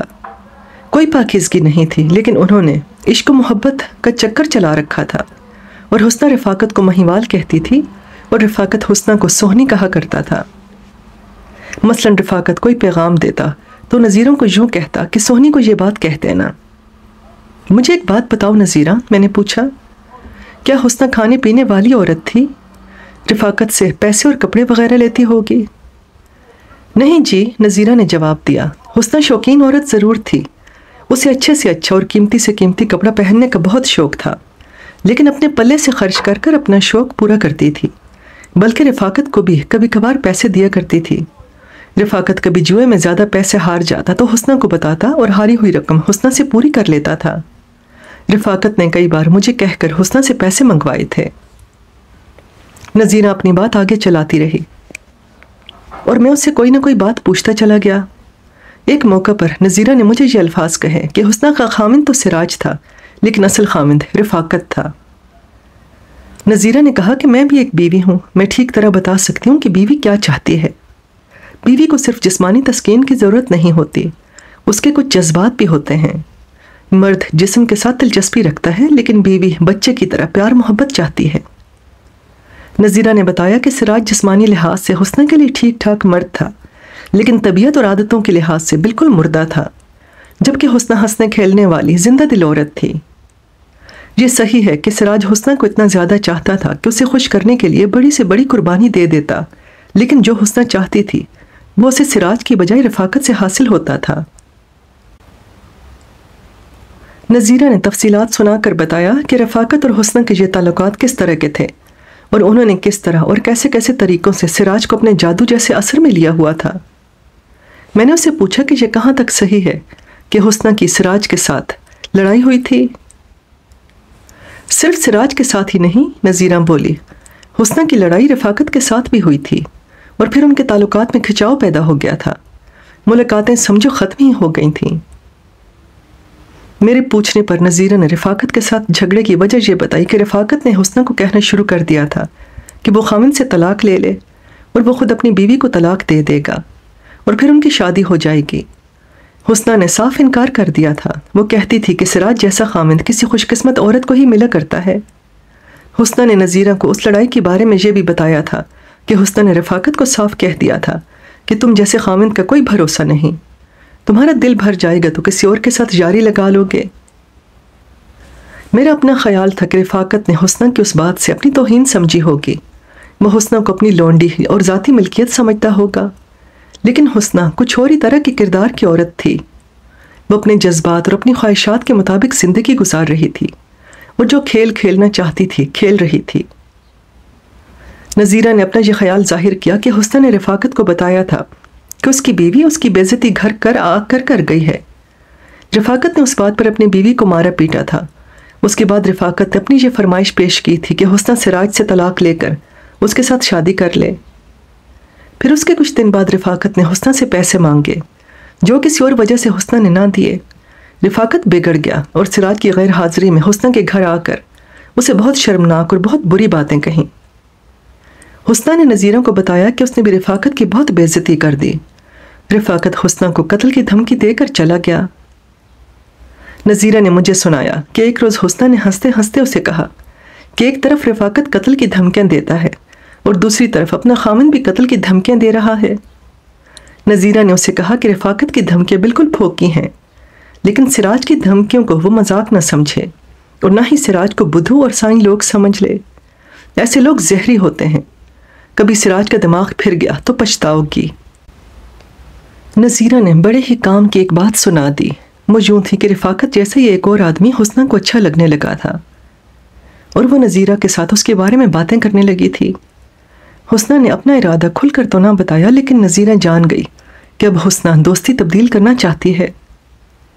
نذیرہ کو یقینی طور پر تو معلوم نہیں تھا، لیکن اس نے اپنا خیال اس طرح ظاہر کیا کہ شاید کبھی حسنہ نے اس آدمی کو چلتے چلتے کوئی اشارہ کیا ہوگا یا اسے دیکھ کر مسکرائی ہوگی، جس سے وہ آدمی حسنہ کی طرف مائل ہو گیا۔ ایک روز اس آدمی نے نذیرہ سے پوچھا کہ تمہاری بیگم کس حال میں ہے؟ نذیرہ نے کوئی جواب دیا ہی ہوگا، جو سن کر اس آدمی نے کہا کہ اپنی بیگم کو کہنا کہ میں نے اس کی خیر خیریت پوچھی تھی۔ میرے پوچھنے پر نذیرہ نے بتایا کہ اس آدمی کے ساتھ حسنہ کے ابھی تعلقات پیدا نہیں ہوئے تھے، ابھی دور دور ہی سے مسکراہٹوں کے تبادلے ہو رہے تھے۔ ایک روز حسنہ نے نذیرہ کو بتایا کہ وہ ایک روز پہلے اپنے باپ کی قبر پر فاتحہ پڑھنے کے لیے قبرستان گئی تو واپسی پر کھیتوں میں اس آدمی کے ساتھ اس کا آمنا سامنا ہو گیا۔ حسنہ اس کے پاس رک گئی اور کہیں سے رفاقت نے انہیں دیکھ لیا۔ اگلے روز جب سراج اپنے کام کاج کو چلا گیا تو رفاقت حسنہ کے گھر آن دھمکا اور اسے کہا کہ پھر کبھی اس نے اس آدمی کو اس کے ساتھ دیکھا تو وہ اسے زندہ نہیں چھوڑے گا۔ میں نے نذیرہ سے پوچھا کہ یہ کب کی بات ہے۔ اس نے بتایا کہ یہ قتل سے 2-3 دن پہلے کا واقعہ ہے۔ پھر میں نے نذیرہ سے رفاقت کی بیوی کے بارے میں پوچھا کہ وہ اس سے بھی کبھی ضرور ملی ہوگی اور اس معاملے میں اس نے کوئی بات ضرور کی ہوگی۔ اس کے ہاں تو میرا آنا جانا لگا ہی رہتا تھا، نذیرہ نے کہا۔ اس نے جب حسنہ کے گھر آ کر اس کی بے عزتی کی تھی، اس کے 1-2 دنوں بعد حسنہ نے مجھے اس کے گھر یہ معلوم کرنے کے لیے بھیجا تھا کہ اس کی اور رفاقت کی آپس میں بول چال یعنی لڑائی جھگڑا ہوا ہے یا نہیں، اور وہ کس طرح وقت گزار رہے ہیں۔ میں گئی اور باتوں باتوں میں یہ ذکر چھیڑ دیا۔ رفاقت کی بیوی نے مجھے بتایا کہ خامن نے اسے مارا پیٹا ہے۔ پھر اس عورت نے آنسو بہاتے ہوئے کہا کہ یہ عورت یعنی حسنہ ایسی موت مرے گی کہ دنیا اس کا تماشا دیکھے گی اور اس کی بدنامی قبر تک جائے گی۔ میں نے یہ شک دل میں رکھ کر اس عورت نے ہی حسنہ کو مروایا ہوگا نذیرہ کو بہت کریدا اور بات سے بات نکال کر پوچھا، لیکن ایسی کوئی بات سامنے نہ آئی جو میرے شک کو پکا کرتی، بلکہ شک رفع ہو گیا۔ نذیرہ نے اپنی رائے یہ دی کہ اس عورت یعنی رفاقت کی بیوی میں اتنی ہمت نہیں کہ وہ اتنا زبردست وار کرتی یا کسی سے کرواتی۔ مجھے یہ خیال آیا کہ یہ ایک مظلوم عورت کی بد دعا تھی جو حسنہ کی موت کا باعث بنی، اور اب سارے شہر کے لوگ چمگویاں کر رہے تھے کہ حسنہ کا قاتل کون ہے اور قتل کی وجہ کیا ہے۔ لوگ اپنی اپنی دانست میں یا اپنی اپنی ذہنیت کے مطابق کہانیاں گھڑ رہے تھے۔ وہ جو زندگی میں ہنس مکھ ملنسار اور زندہ دل کہلاتی تھی، مر کر ایسی بدنام ہوئی کہ گلی گلی اس کے چرچے ہونے لگے۔ نذیرہ نے مجھے روشنی دکھا دی تھی۔ اب میں اندھیروں میں بھی بڑے آرام سے دیکھ سکتا تھا۔ جب میں اسے رخصت کرنے لگا تو اس نے ہر غریب اور نادار گواہ کی طرح ہاتھ جوڑ کر مجھے کہا کہ میں کسی کو یہ پتہ نہ لگنے دوں کہ اس نے یہ باتیں بتائی ہیں۔ سراج کا تو اتنا ڈر نہیں، میں رفاقت سے ڈرتی ہوں، اسے پتہ لگ گیا تو وہ مجھے زندہ نہیں چھوڑے گا۔ یہ تو ہر تفتیش کا معمول تھا۔ میں نے اس معمول کے مطابق نذیرہ کو جھوٹی تسلیاں دی کہ وہ بے فکر اور بے غم ہو کر گھر جائے۔ میں اتنا کچا نہیں کہ کسی پر اس کا نام ظاہر ہونے دوں گا۔ وہ اٹھی اور مجھے دعائیں دیتی ہوئی چلی گئی۔ اس نے پردے تو اٹھا ہی دیے تھے، لیکن اس کا یہ بیان قتل سے 2 یا 3 روز پہلے تک ہی تھا۔ میں نے اسے پوچھا تھا کہ رفاقت نے جب حسنہ کو گھر آ کر دھمکی دی تھی تو اس کے بعد کیا ہوا تھا؟ نذیرہ نے بتایا کہ اس کے بعد وہ 2-3 دن تک یعنی قتل تک اس کے گھر نہ جا سکی۔ وجہ یہ ہوئی کہ اس کا ایک بچہ جو غالباً اس کا خامند زیادہ بیمار ہو گیا تھا اور وہ اس کے ساتھ مصروف رہی اور حسنہ کے گھر جانے کی مہلت حاصل نہ کر سکی، تاکہ اسے خبر ملی کہ حسنہ نے خودکشی کر لی ہے، یہ قتل ہو گئی ہے۔ یہ خبر سن کر تمہارے دماغ میں کیا خیال آیا تھا؟ میں نے نذیرہ سے پوچھا۔ کیا تم نے اسے خودکشی سمجھا تھا یا قتل؟ توبہ کرو جی، نذیرہ نے جواب دیا تھا۔ حسنہ خودکشی کرنے والی عورت نہیں تھی، وہ تو کسی بھی آدمی کو خودکشی پر مجبور کر سکتی تھی۔ مجھے پہلا خیال یہی آیا تھا کہ حسنہ رفاقت یا اپنے خامند کے ہاتھوں ماری گئی ہے۔ میرے سامنے اب 2 مشتبہ تھے، رفاقت اور سراج۔ حسنہ ایک تیسرے آدمی کی طرف مائل ہو گئی تھی جسے میں نے دماغ سے نکال دیا۔ ان کی تو ابھی ایک بھی ملاقات نہیں ہوئی تھی۔ نذیرہ کے بیان کے مطابق صرف ایک بار کھیتوں میں ان کا آمنا سامنا ہوا تھا۔ میں نے 2 کانسٹیبلوں کو بھیج کر سراج اور رفاقت کو تھانے بلوا لیا۔ پہلے سراج کو اپنے پاس بٹھایا۔ یہ شخص بھی لباس اور وضع قطع سے معزز آدمی لگتا تھا، بلکہ تھا ہی معزز کلاس کا آدمی، اور 10 جماعتیں پڑھا ہوا تھا۔ اس زمانے میں کم از کم 10 جماعتیں مسلمانوں کے واسطے بہت زیادہ تعلیم سمجھی جاتی تھیں، جیسا کہ آج کل ماسٹرز اور BA کو سمجھا جاتا ہے۔ میں نے دل میں طے کر لیا تھا کہ اسے شک نہیں ہونے دوں گا کہ مجھے اس پر قتل کا شبہ ہے۔ سراج بھائی، میں نے کہا، تمہاری اتنی اچھی بیوی کے مرنے کا مجھے دلی افسوس ہے۔ میں اس وقوع کو خودکشی لکھ لوں گا، لیکن مجھے پوری بات معلوم ہونی چاہیے۔ تم نے پہلے روز کہا تھا کہ خودکشی کی کوئی وجہ نہیں اور قتل کی بھی کوئی وجہ نظر نہیں آتی، لیکن میں اسے قتل کی واردات ہی سمجھ سکتا ہوں۔ میرا دماغ آپ کے دماغ تک نہیں پہنچ سکتا جناب عالی، سراج نے کہا۔ اگر آپ اسے قتل سمجھتے ہیں تو میں یہ نہیں کہہ سکتا کہ آپ غلط سمجھ رہے ہیں۔ میں کوئی جن بھوت یا فرشتہ نہیں سراج بھائی، میں نے کہا۔ اس وقت تک مجھے بے شمار ایسی باتیں معلوم ہو چکی ہیں جو کسی اور کو معلوم نہیں ہو سکتی۔ میں یہ چاہتا ہوں کہ تم مجھے اندر کی اور راز کی باتیں بتا دو، اور پھر مجھے بتاؤ کہ میں اسے خودکشی لکھوں یا قتل لکھوں۔ میں نے اس شخص کے ساتھ گہرے دوستوں والی ہمدردی کا رویہ اختیار کر لیا تھا۔ میں اسے دھوکہ دے رہا تھا، اور میں نے دیکھا کہ وہ میرے دھوکے کے جال میں آ رہا تھا۔ اسی لب و لہجے اور انداز میں باتیں کرتے کرتے میں اپنے مطلب کی بات پر آ گیا۔ دیکھو سراج بھائی، میں نے ایسے انداز میں کہا جیسے میں بے بس اور مجبور انسان ہوں۔ میں نے یہ جو کہا ہے کہ میں جن بھوت یا فرشتہ نہیں، اس کا مطلب یہ ہے کہ مجھے یہاں بیٹھے بٹھائے اپنے آپ ہی کوئی بات معلوم نہیں ہو جاتی۔ یہ مجھے لوگ اور میرے مخبر آ کر بتاتے ہیں۔ ایسے ہی تم بھی کچھ بتاؤ گے تو میں ان سب باتوں کی جمع تفریق اور ضرب تقسیم کر کے کسی نتیجے پر پہنچوں گا۔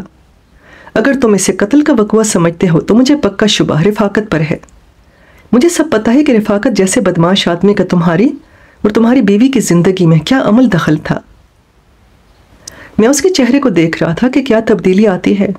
وہ میری اس بات پر چپ رہا اور صاف نظر آتا تھا کہ نظریں نیچے کر کے سوچ میں چلا گیا تھا۔ تم نے اچھا کیا تھا کہ اس شخص سے تعلق توڑ لیا تھا، میں نے کہا۔ تمہاری بیوی نے بھی اس کی دوستی ختم کر دی تھی۔ مجھے یہ بھی معلوم ہے کہ اپنی بیوی اور رفاقت کی دوستی تم نے ختم کروائی تھی۔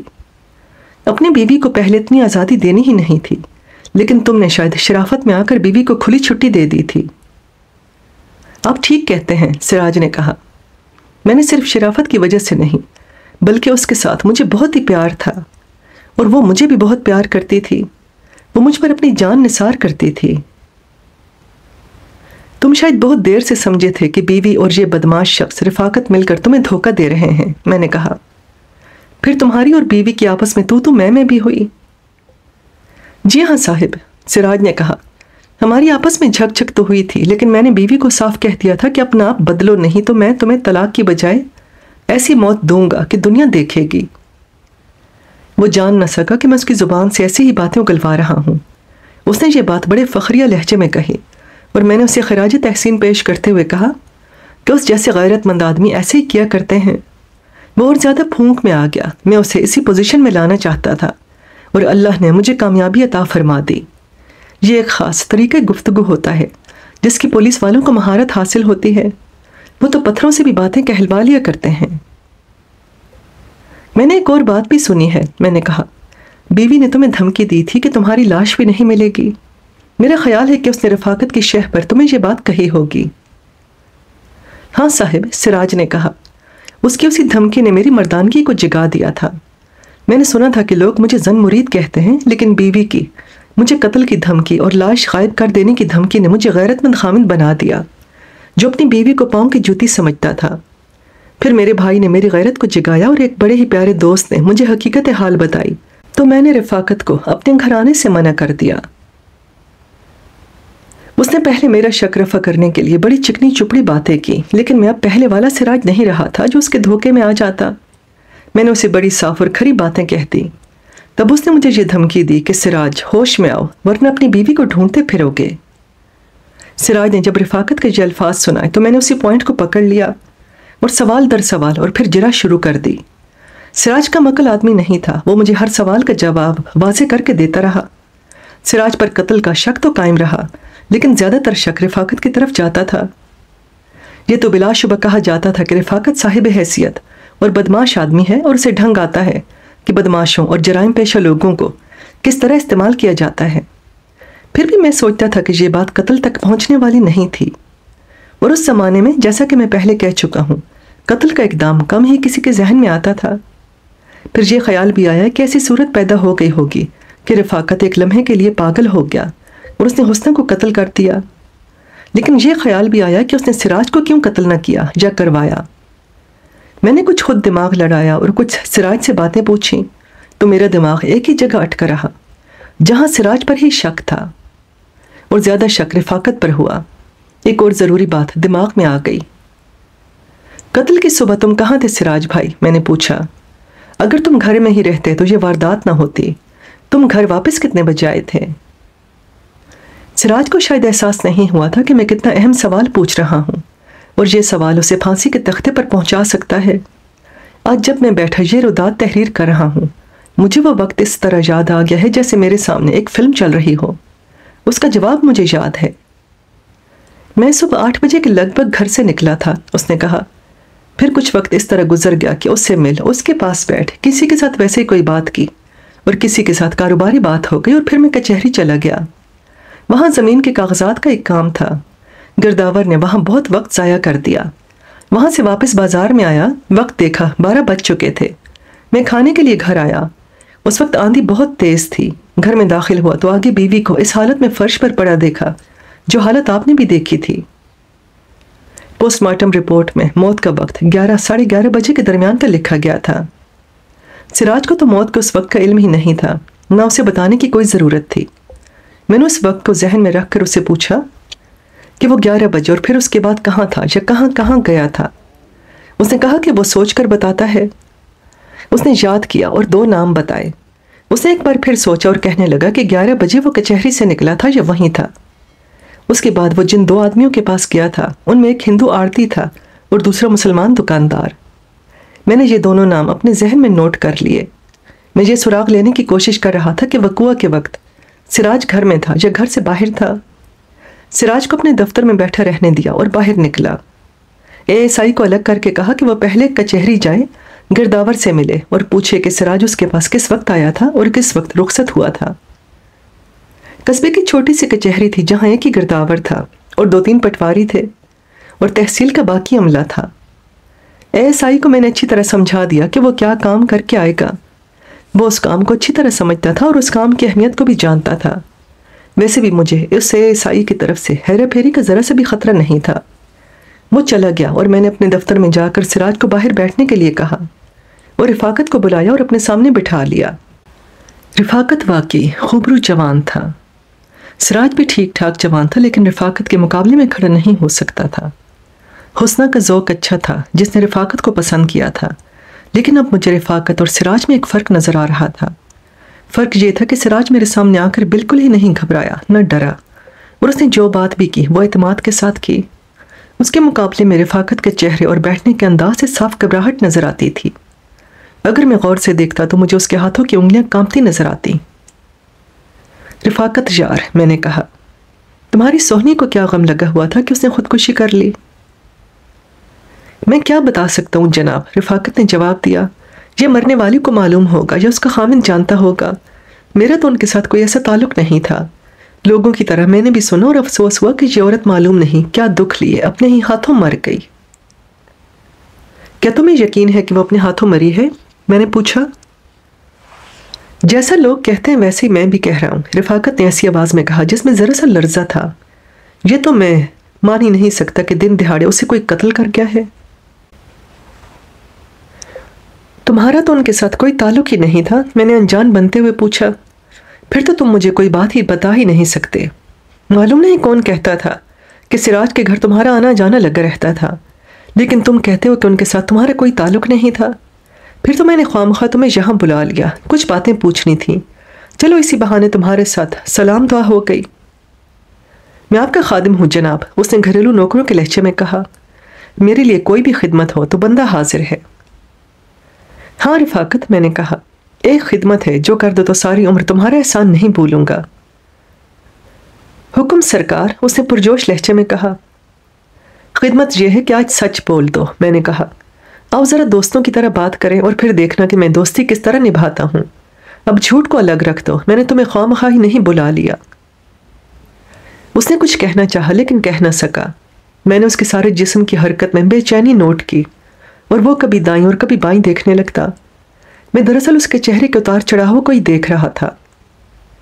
تم نے تو بات ہی جھوٹ سے شروع کی ہے، میں نے دوستانہ لہجے میں کہا، اور پھر جھوٹ پر ہی بات ختم کر دی ہے۔ میں تمہیں صاف لفظوں میں بتا دیتا ہوں کہ بات ختم نہیں ہو سکی۔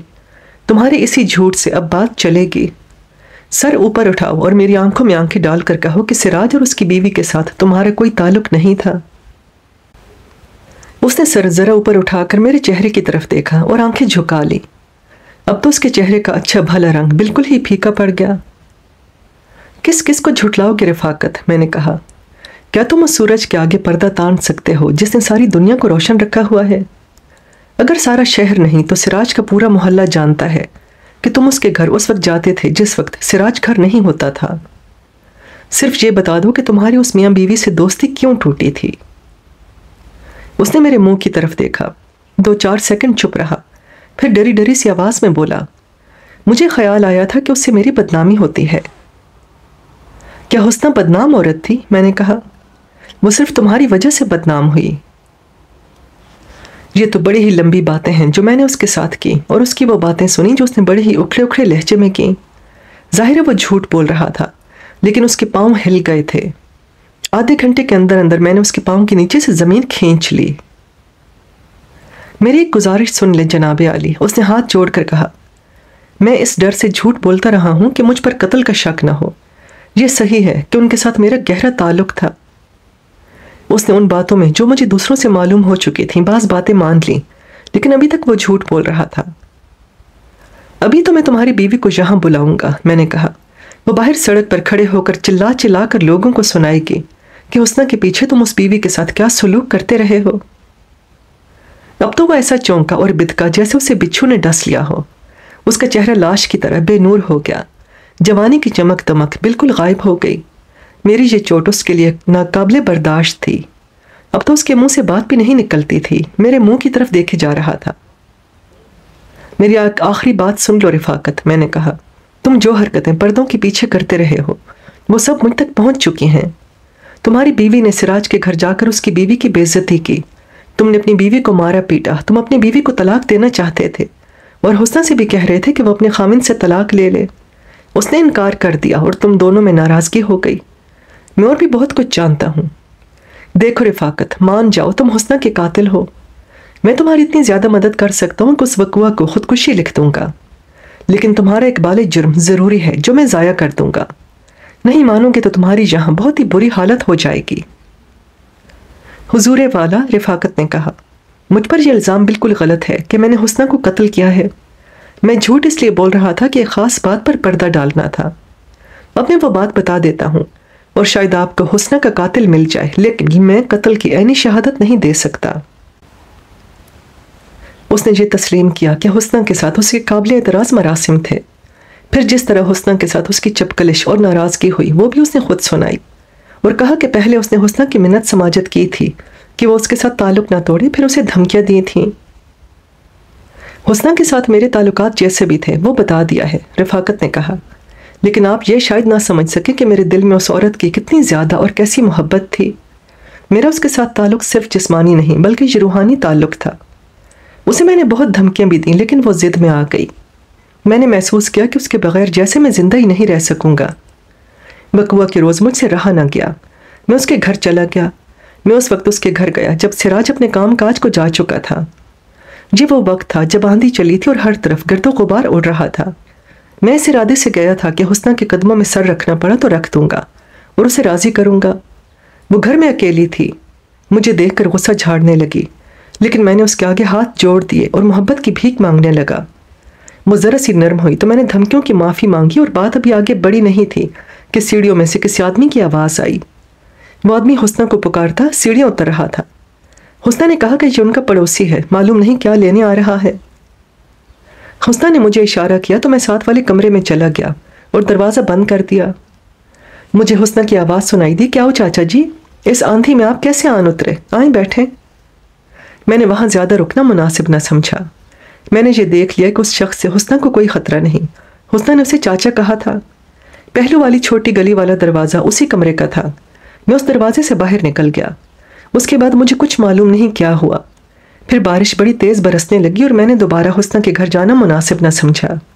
میں جانتا تھا کہ اس وقت سراج گھر کھانے کے واسطے آیا کرتا ہے۔ اس کے تھوڑی دیر بعد کسی نے بتایا کہ حسنہ اپنے گھر کے فرش پر مری ہوئی پڑی ہے۔ یہ بھی پتہ لگا کہ سراج گھر آیا تو اس نے حسنہ کی لاش دیکھی اور محلے والوں کو بتایا۔ میں نے رفاقت سے کریت کر پوچھنا شروع کر دیا کہ وہ شخص کتنے بجے سیڑھیوں سے اترا اور کمرے میں گیا تھا، اور پھر رفاقت کتنی دیر دوسرے کمرے میں رہا اور تقریباً کتنے بجے وہاں سے نکلا تھا۔ رفاقت نے اپنے دماغ پر زور دیا اور سوچ کر اس نے جو جواب دیا اسے وہی وقت بنتا تھا جو پوسٹ مارٹم میں موت کا وقت لکھا تھا۔ میرے لیے اب سوچنے اور معلوم کرنے والی بات یہ تھی کہ اس چاچے نے اگر حسنہ کو قتل کیا ہے تو اس کا باعث کیا تھا؟ کیا اس شخص نے حسنہ کی جبری آبرو ریزی کرنے کی کوشش کی تھی اور مزاحمت اور ناکامی کی صورت میں حسنہ کو قتل کر دیا؟ ٹوٹی ہوئی چوڑیاں یہی شہادت دیتی تھیں کہ مزاحمت اور دھینگا مشتی ہوئی ہے۔ پھر بھی یہ معلوم کرنا تھا کہ یہ چاچا کیا اتنے برے کردار کا آدمی ہے کہ اس نے حسنہ پر دست درازی کی۔ میرے پاس رفاقت ہی تھا جو کوئی نہ کوئی بات بتا سکتا تھا۔ وہ اسے یقیناً جانتا ہوگا۔ میں نے رفاقت سے پوچھا کہ یہ کیسا آدمی ہے؟ بڑا زبردست مذہبی آدمی ہے، رفاقت نے بتایا۔ اس کی عمر 60 سال سے شاید 2-3 سال کم ہوگی۔ جہاں جاتا ہے اور جس سے بھی ملتا ہے اس کے ساتھ اسلام کے اصولوں کی باتیں ضرور کرتا ہے۔ اس کی بعض حرکتیں ایسی ہیں کہ کچھ لوگ کہتے ہیں کہ اس کے دماغ میں کوئی نقص ہے۔ 2 مہینے پہلے اس کی ایک نوجوان بیٹی نے خودکشی کر لی تھی۔ جس طرح حسنہ کے گلے سے دوپٹہ لپٹا ہوا تھا بالکل اسی طرح اس شخص کی بیٹی کی لاش کے گلے سے دوپٹہ لپٹا ہوا تھا، اور لاش کی دونوں مٹھیاں دوپٹے کو دونوں طرف سے جکڑے ہوئے تھیں۔ یہ بات سن کر میرے کان کھڑے ہو گئے اور میرا دماغ اور زیادہ بیدار ہو گیا۔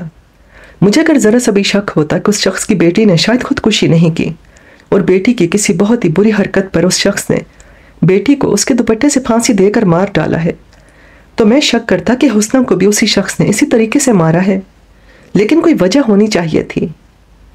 اس سے یہ مطلب نہ لیں کہ رفاقت سے میرا شبہ ہٹ گیا تھا۔ اس پر شبہ قائم تھا۔ اس نے جھوٹ بولا ہوگا، لیکن بات اس نے ایسی سنائی تھی جو جھوٹ نہیں لگتی تھی۔ میں نے اس پر بہت زور دیا لیکن بات بنتی نظر نہیں آتی تھی۔ رفاقت نے ایک اور ہی بات سنا ڈالی۔ یہ بات اسے حسنہ نے سنائی تھی۔ اس لڑکی کی خودکشی سے پہلے کا واقعہ ہے کہ حسنہ اپنی چھت پر گئی تو ادھر یہ لڑکی اپنی چھت پر کھڑی تھی۔ ان کی چھتیں ملی ہوئی تھیں۔ کسی بات پر حسنہ کی اس لڑکی کے ساتھ ترش کلامی ہو گئی اور لڑکی نے حسنہ کو کھری کھری سنا ڈالی۔ حسنہ کی بابت رفاقت نے بتایا کہ بڑی ضدی اور ہٹ دھرم عورت تھی۔ اس نے اس لڑکی سے اپنی بے عزتی کا اس طرح انتقام لیا کہ 1-2 دنوں بعد کہیں لڑکی کا باپ حسنہ کے سامنے آ گیا۔ اس نے لڑکی کے باپ کو کہا کہ وہ اپنی بیٹی کا دھیان کرے۔ وہ چھت پر جا کر فصیل کے ساتھ کھڑی ہو جاتی ہے اور پڑوسیوں کے ایک لڑکے کے ساتھ اشارے بازی کرتی ہے۔ وہ لڑکا اپنی چھت پر کھڑا ہوتا ہے۔ حسنہ نے یہ جھوٹ یہ سوچ کر بولا تھا کہ باپ لڑکی کو مارے پیٹے گا۔ حسنہ نے یہ بھی سوچ لیا تھا کہ اگر ایسے ہوا تو لڑکی کے باپ نے حسنہ کو بلایا کہ وہ یہی بات لڑکی کے سامنے کرے تو حسنہ پہلے سے زیادہ جھوٹ بول کر ثابت کر دے گی کہ یہ لڑکی ایسی حرکتیں کرتی ہے۔ ایسا تو نہ ہوا کہ لڑکی کے باپ نے حسنہ کو بلایا ہو، لیکن اگلے دن یہ شور اٹھا کہ لڑکی نے اپنے دوپٹے سے اپنے آپ کو پھانسی دے لی ہے۔ یہ خودکشی کا وقوعہ تھا۔ مجھے یاد آیا کہ میں اس لڑکی کے گھر گیا تھا اور اس کی لاش دیکھی اور پوسٹ مارٹم کے واسطے ہسپتال بھجوائی تھی۔ لڑکی کے ماں باپ اور گھر کے دوسرے افراد نے ایک ہی جیسا بیان دیا تھا کہ باپ نے لڑکی کو مارا پیٹا اور اس پر الزام لگایا تھا کہ چھت پر جا کر ایک لڑکی کو اشارے کرتی ہے اور اس طرح بے حیائی کی مرتکب ہوتی ہے۔ مجھے گھر والوں نے یہ بتایا تھا کہ لڑکی بہت ہی حساس طبیعت کی تھی اور اسے جب غصہ آتا تھا تو پاگلوں جیسی حرکتیں کرنے لگتی تھی۔ ایسے ہی بیانات تھے جن کے پیش نظر میں نے اس وقوع کو خودکشی لکھ دیا تھا۔ مجھے یہ بھی یاد آ گیا کہ لڑکی جیسی کیسی بھی تھی، لڑکی کا باپ عجیب سنکھی اور پاگل سا تھا۔ یہ بھی مجھے بتایا گیا تھا کہ لڑکی کا باپ مذہب کی ایسی سخت پابندی کرتا ہے کہ لوگوں نے اس کا مذاق بنایا ہوا تھا۔ میں نے اپنے دماغ پر بہت زور دیا کہ اس شخص کو میں شامل تفتیش کروں تو کس بنا پر۔ ایک جواز بنتا تھا جو یہ تھا کہ پوسٹ مارٹم میں موت کا جو وقت لکھا تھا عین اس وقت یہ شخص چھت کی طرف سے اترا اور حسنہ کے پاس گیا تھا۔ میں نے سوچ لیا کہ اس سے کیا کچھ پوچھوں گا۔ ایک کانسٹیبل کو اسی وقت بھیجا کہ وہ اس شخص کو تھانے لے آئے۔ میں نے رفاقت سے اس سلسلے میں پوچھ گچھ جاری رکھی۔ وہ آ گیا۔ اس کا اصل نام جو کچھ بھی تھا وہ میری ڈائری میں ہی محفوظ رہنے دے، میں اسے قاضی لکھوں گا۔ یہ بتا دیتا ہوں کہ یہ شخص اپنے نام کے ساتھ قاضی لکھا کرتا تھا۔ شکل و صورت سے یہ قاضی معزز ہی لگتا تھا۔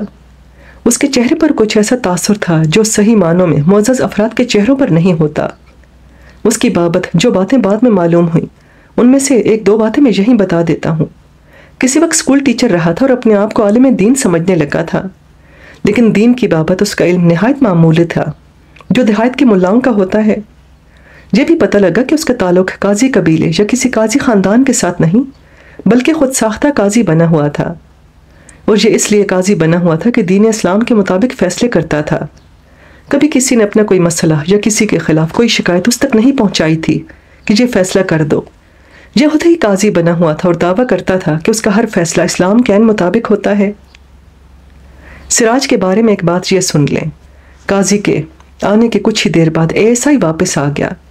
وہ یہ رپورٹ لایا کہ وقوع کے وقت سراج اپنے گھر سے دور فلاں اور فلاں آدمی کے پاس بیٹھا ہوا تھا۔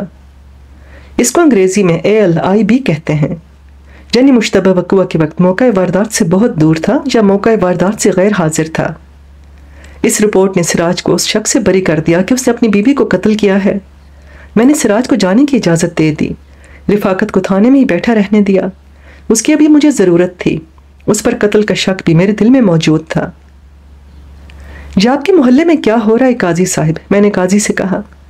پہلے آپ کی بیٹی نے خودکشی کی اور 2 ہی مہینوں بعد آپ کی پڑوسن نے بالکل آپ کی بیٹی کی طرح دوپٹے سے اپنے آپ کو پھانسی دے لی۔ کیا آپ مجھے کچھ روشنی دکھا سکتے ہیں؟ وہی ہوتا ہے جو منظور خدا ہوتا ہے، قاضی نے کہا۔ جس طرح کسی کی لکھی ہوئی ہوتی ہے وہ اسی طرح دنیا سے رخصت ہوتا ہے۔ قاضی جب میرے سامنے بیٹھا ہوا تھا تو مجھے لوگوں کی وہ باتیں یاد آنے لگیں جو اس کی بیٹی کی خودکشی کے وقت لوگوں نے مجھے بتائی تھیں۔ یہ میں کچھ تو پہلے ہی بیان کر چکا ہوں، جہاں مختصر بات یہ کہوں گا کہ اس شخص کا ذہنی توازن لوگوں کی رائے کے مطابق کبھی کبھی بگڑ جاتا تھا۔ اب وہ میرے سامنے بیٹھا ہوا تھا، میں اس کے انداز سے محسوس کر رہا تھا کہ اسے ذرا سا بھی احساس نہیں کہ کہاں بیٹھا ہے اور اس کو شامل تفتیش کیا گیا ہے۔ میں نے مذہب کے ایک مسئلے پر بات شروع کر دی۔ اس مسئلے کا تعلق جھوٹ کے ساتھ تھا۔ قاضی نے باقاعدہ واز دینا شروع کر دیا جس میں 2 آیات قرآنی اور پھر 2-3 احادیث کے حوالے دے دیے۔ اس نے پوچھنے کی ضرورت ہی محسوس نہ کی کہ میں نے اسے تھانے کیوں بلایا ہے۔ اب ایک بات بتائیں قاضی صاحب، میں نے پوچھا، اس روز جب آندھی چلی تو آپ حسنہ کے گھر کیوں گئے تھے؟ میں کسی حسنہ کے گھر نہیں گیا تھا، قاضی نے جواب دیا۔ کسی غیر عورت کے گھر جانا گناہ کبیرہ ہے۔ قاضی صاحب، میں نے کہا، آپ نے قرآن کی جو آیات مجھے سنائی ہیں میں انہی آیات کے حوالے سے آپ کو کہہ رہا ہوں کہ مجھے صحیح جواب دیں۔ اس کے چہرے پر نمایاں تبدیلی نظر آئی، لیکن یہ ایسی نہیں تھی جیسے میں بیان کیا کرتا ہوں کہ اس کے چہرے کا رنگ اڑ گیا یا پھیکا پڑ گیا یا لاش کی طرح ہو گیا۔ یہ تبدیلی جو قاضی کے چہرے پر آئی تھی عجیب سی تھی، یوں لگتا تھا جیسے اس کا چہرہ بگڑ گیا ہو، آنکھیں بھی جیسے پھر گئی ہوں، اس کو دورے کی حالت بھی کہہ سکتے ہیں۔ اگر میں یہ کہوں کہ اس کا چہرہ ذرا ٹیڑھا ہو گیا تھا تو غلط نہیں ہوتا۔ مجھے خیال آیا کہ لوہا گرم ہو گیا ہے اور اب ضرب لگانی چاہیے۔ مجھے اس کے چہرے کی اس عجیب تبدیلی سے ڈر جانا چاہیے تھا، لیکن میں نے حوصلہ قائم رکھا۔ کھانے میں آ کر جھوٹ تو ہر کوئی بولتا ہے، میں نے کہا، لیکن میں حیران ہو رہا ہوں کہ میرے قاضی صاحب جھوٹ بول رہے ہیں۔ شرعی قانون کا تقاضا کچھ اور ہے، قاضی نے کچھ اور ہی لہجے میں کہا۔ 2 گواہ لازمی ہوتے ہیں۔ کیا آپ 2 گواہ پیش کر سکتے ہیں جو یہ کہیں کہ میں حسنہ کے گھر میں تھا؟ جی جناب قاضی صاحب، میں نے کہا۔ وہ ایک گواہ باہر بیٹھا ہے اور دوسرا گواہ اللہ تعالیٰ ہے۔ آپ حسنہ کو آوازیں دیتے سیڑھیاں اترتے گئے تھے، کیا یہ جھوٹ ہے؟ اگر وہ یوں کہہ دیتا کہ وہ حسنہ کے گھر اترا تھا اور فلاں کام یا بات کہہ کر واپس آ گیا تھا تو میرے دل میں یہ شک پیدا ہو جاتا کہ قتل کی واردات اس کے جانے کے بعد ہوئی ہے، قاتل رفاقت ہے۔ لیکن یہ شخص سفید جھوٹ بول رہا تھا۔ یہ میرا تجربہ ہے اور آپ کا تجربہ اور مشاہدہ بھی یہی ہوگا کہ دوسروں کو بات سنانے والوں کا اپنا کردار ایسا ہی ہوتا ہے جیسا کہ قاضی کا تھا۔ مجھے جھوٹ کو گناہ قرار دینے والی آیات اور حدیثیں سنانے والا خود جھوٹ بول رہا تھا۔ میں نے اس پر ایک اور بم پھینکا۔ جناب قاضی صاحب، میں نے کہا، آپ صریح جھوٹ بول رہے ہیں کہ آپ حسنہ کے گھر نہیں گئے تھے۔ آپ اس گناہ کو چھپانے کی کوشش کر رہے ہیں۔ حسنہ کی جبرن آبرو ریزی کرنا چاہتے تھے آپ۔ دھینگا مشتی میں اس کی چوڑیاں ٹوٹ گئیں۔ بکواس بند کرو، قاضی نے یکلخت بیدار ہو کر اور گرج کر کہا۔ مجھے تمہاری تھانے داری کا ڈر ہے اور نہ تمہارے تھانے کا۔ مجھ پر جھوٹا الزام مت عائد کرو۔ اگر زمانہ آج کل کا ہوتا تو تھانے دار اس قاضی کو گولی مار دیتا اور اگلے روز اخبار میں یہ خبر شائع ہوتی کہ ایک دہشت گرد پولیس مقابلے میں مارا گیا ہے۔ اگر یہ نہیں تو تھانے دار اپنی یہ بے عزتی برداشت نہیں کر سکتا۔ لیکن میں نے اپنے آپ کو بالکل ٹھنڈا رکھا۔ میں نے اس پر جو الزام عائد کیا تھا وہ سوچ سمجھ کر کیا تھا۔ پھر آپ وہاں کیا کرنے گئے تھے؟ میں نے پوچھا، اور ساتھ یہ بھی کہا کہ مجھے 100% یقین ہے کہ آپ وہاں گئے تھے اور آپ اس بات پر اب پردہ ڈال رہے ہیں۔ مجھ سے نہ ڈریں، تھانے سے بھی نہ ڈریں، صرف اللہ سے ڈریں جس نے جھوٹ کو گناہ کبیرہ کہا ہے۔ اب اس کے چہرے پر ایسی تبدیلی آئی جس میں قہر اور غضب کی جھلک صاف نظر آ رہی تھی۔ اس نے جو جواب دیا اس کی مجھے بالکل ہی توقع نہیں تھی۔ میں ایک عیار اور بدکار عورت کو سزا دینے گیا تھا، اس نے کہا۔ لیکن اس کی سزا موت تو نہیں ہونی چاہیے تھی، میں نے کہا۔ جہاں تک میں جانتا ہوں اسلام صرف قتل پر سزائے موت دیتا ہے۔ میں نے اسے قتل ہی کی سزا دی ہے، قاضی نے کہا۔ اس شیطان عورت نے میری بیٹی کو میرے ہاتھوں قتل کروایا تھا۔ میں نے اسے اپنی بیٹی کے خون کا انتقام لیا ہے۔ یہ صحیح تھا کہ اس شخص کو ذہنی توازن کے بگڑ جانے کا دورہ پڑتا تھا، لیکن مجھے بالکل امید نہیں تھی کہ ایسا بھی ہوتا ہے۔ یہ میرے لیے ایک نیا تجربہ تھا۔ میں نے اپنا رویہ بدل دیا، بڑے تحمل اور بردباری اور ہمدردی سے اسے خراج تحسین پیش کیا اور کہا کہ اب میں اس کا مرید ہو گیا ہوں۔ یہ نہ سمجھیں کہ میں نے اس کے ساتھ یہی باتیں کی اور سنی تھی جو تحریر کی ہیں۔ بڑی لمبی باتیں ہوئی تھیں اور میں نے اپنی عقل کا پورا اور ہوش مندی سے استعمال کر کے اسے راز کی بات پر لایا تھا۔ اس نے اپنا بیان دے دیا جو مختصراً یوں تھا کہ 2 مہینے پہلے حسنہ نے اس قاضی کو کہا تھا کہ اس کی بیٹی چھت پر جا کر پڑوسیوں کے لڑکے کو اشارے کرتی ہے۔ یہ میں آپ کو رفاقت کی زبانی سنا چکا ہوں۔ قاضی نے کہا کہ حسنہ نے اس کو اس کی بیٹی کے خلاف اتنا زیادہ بھڑکا دیا جیسے اس کی بیٹی نے پڑوسیوں کے لڑکے کے ساتھ ناجائز تعلقات قائم کر لیے ہوں۔ قاضی نے گھر جا کر بیٹی سے باز پرس کی، چونکہ بیٹی پاک صاف تھی اور اس پر الزام بالکل جھوٹا اور بے بنیاد تھا، اس لیے اس نے باپ کو ذرا بدتمیزی سے جواب دیا۔ قاضی نے لڑکی کو یہ نہ بتایا کہ اسے یہ بات حسنہ نے بتائی ہے۔ قاضی اس الزام کو صحیح سمجھ بیٹھا تھا۔ قاضی نے بیٹی کو صرف ڈانٹ ٹپٹ نہیں کی بلکہ پورے گھر کے سامنے بیٹی کو 2-3 تھپڑ مارے اور اسے بدکار بھی کہا۔ اسی رات جب سارے گھر والے سو گئے تھے، قاضی کا غصہ یا پاگل پن اوت کر آیا۔ اس نے بیٹی کو جگایا اور خاموشی سے دوسرے کمرے میں لے گیا۔ وہاں جاتے ہی اس نے بیٹی کے سر سے دوپٹہ اتارا، اور بیٹی تو ظاہر ہے کہ سمجھ نہیں سکی ہوگی کہ باپ کیا کرنا چاہتا ہے۔ قاضی نے دوپٹہ اس کی گردن کے ارد گرد لپیٹ کر دونوں طرف سے اتنے زور سے کھینچا کہ لڑکی کا سانس رک گیا اور وہ مر گئی۔ قاضی نے قتل کی اس واردات کو خودکشی ظاہر کرنے کے لیے مری ہوئی لڑکی کے دونوں ہاتھ اس طرح دوپٹے پر رکھ دیے اور ہاتھوں کی مٹھیاں بنا دیں جیسے لڑکی نے خود اپنی گردن کے گرد دوپٹہ لے کر دونوں طرف کھینچا ہو۔ قاضی بڑے آرام سے آ کر لیٹ گیا۔ اس نے مجھے بتایا کہ وہ کسی حد تک مطمئن تھا کہ اپنی بدکار بیٹی کو سزائے موت دے دی ہے۔ یہ ایک باپ کا نہیں بلکہ ایک خود ساختہ قاضی کا فیصلہ تھا۔ صبح قاضی فجر کی نماز کے لیے اٹھا اور اس کمرے میں گیا جس میں اس کی بیٹی کی لاش پڑی ہوئی تھی۔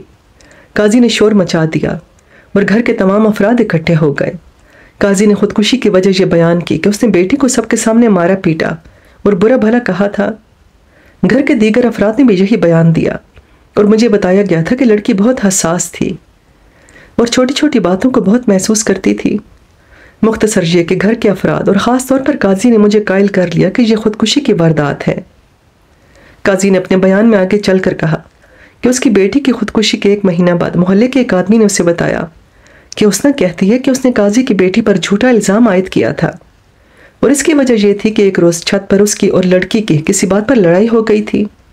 لڑکی نے حسنہ پر بدکاری کا الزام لگایا تھا۔ قاضی کو یہ بات سنانے والے آدمی کو اس کی بیوی نے سنائی تھی۔ ایک روز ساتھ والی گلی میں قاضی کا آمنا سامنا حسنہ کے ساتھ ہو گیا۔ قاضی نے اس سے پوچھا کہ یہ بات کہاں تک سچی ہے۔ حسنہ نے صاف کہہ دیا کہ اس نے تو شک میں بات کی تھی۔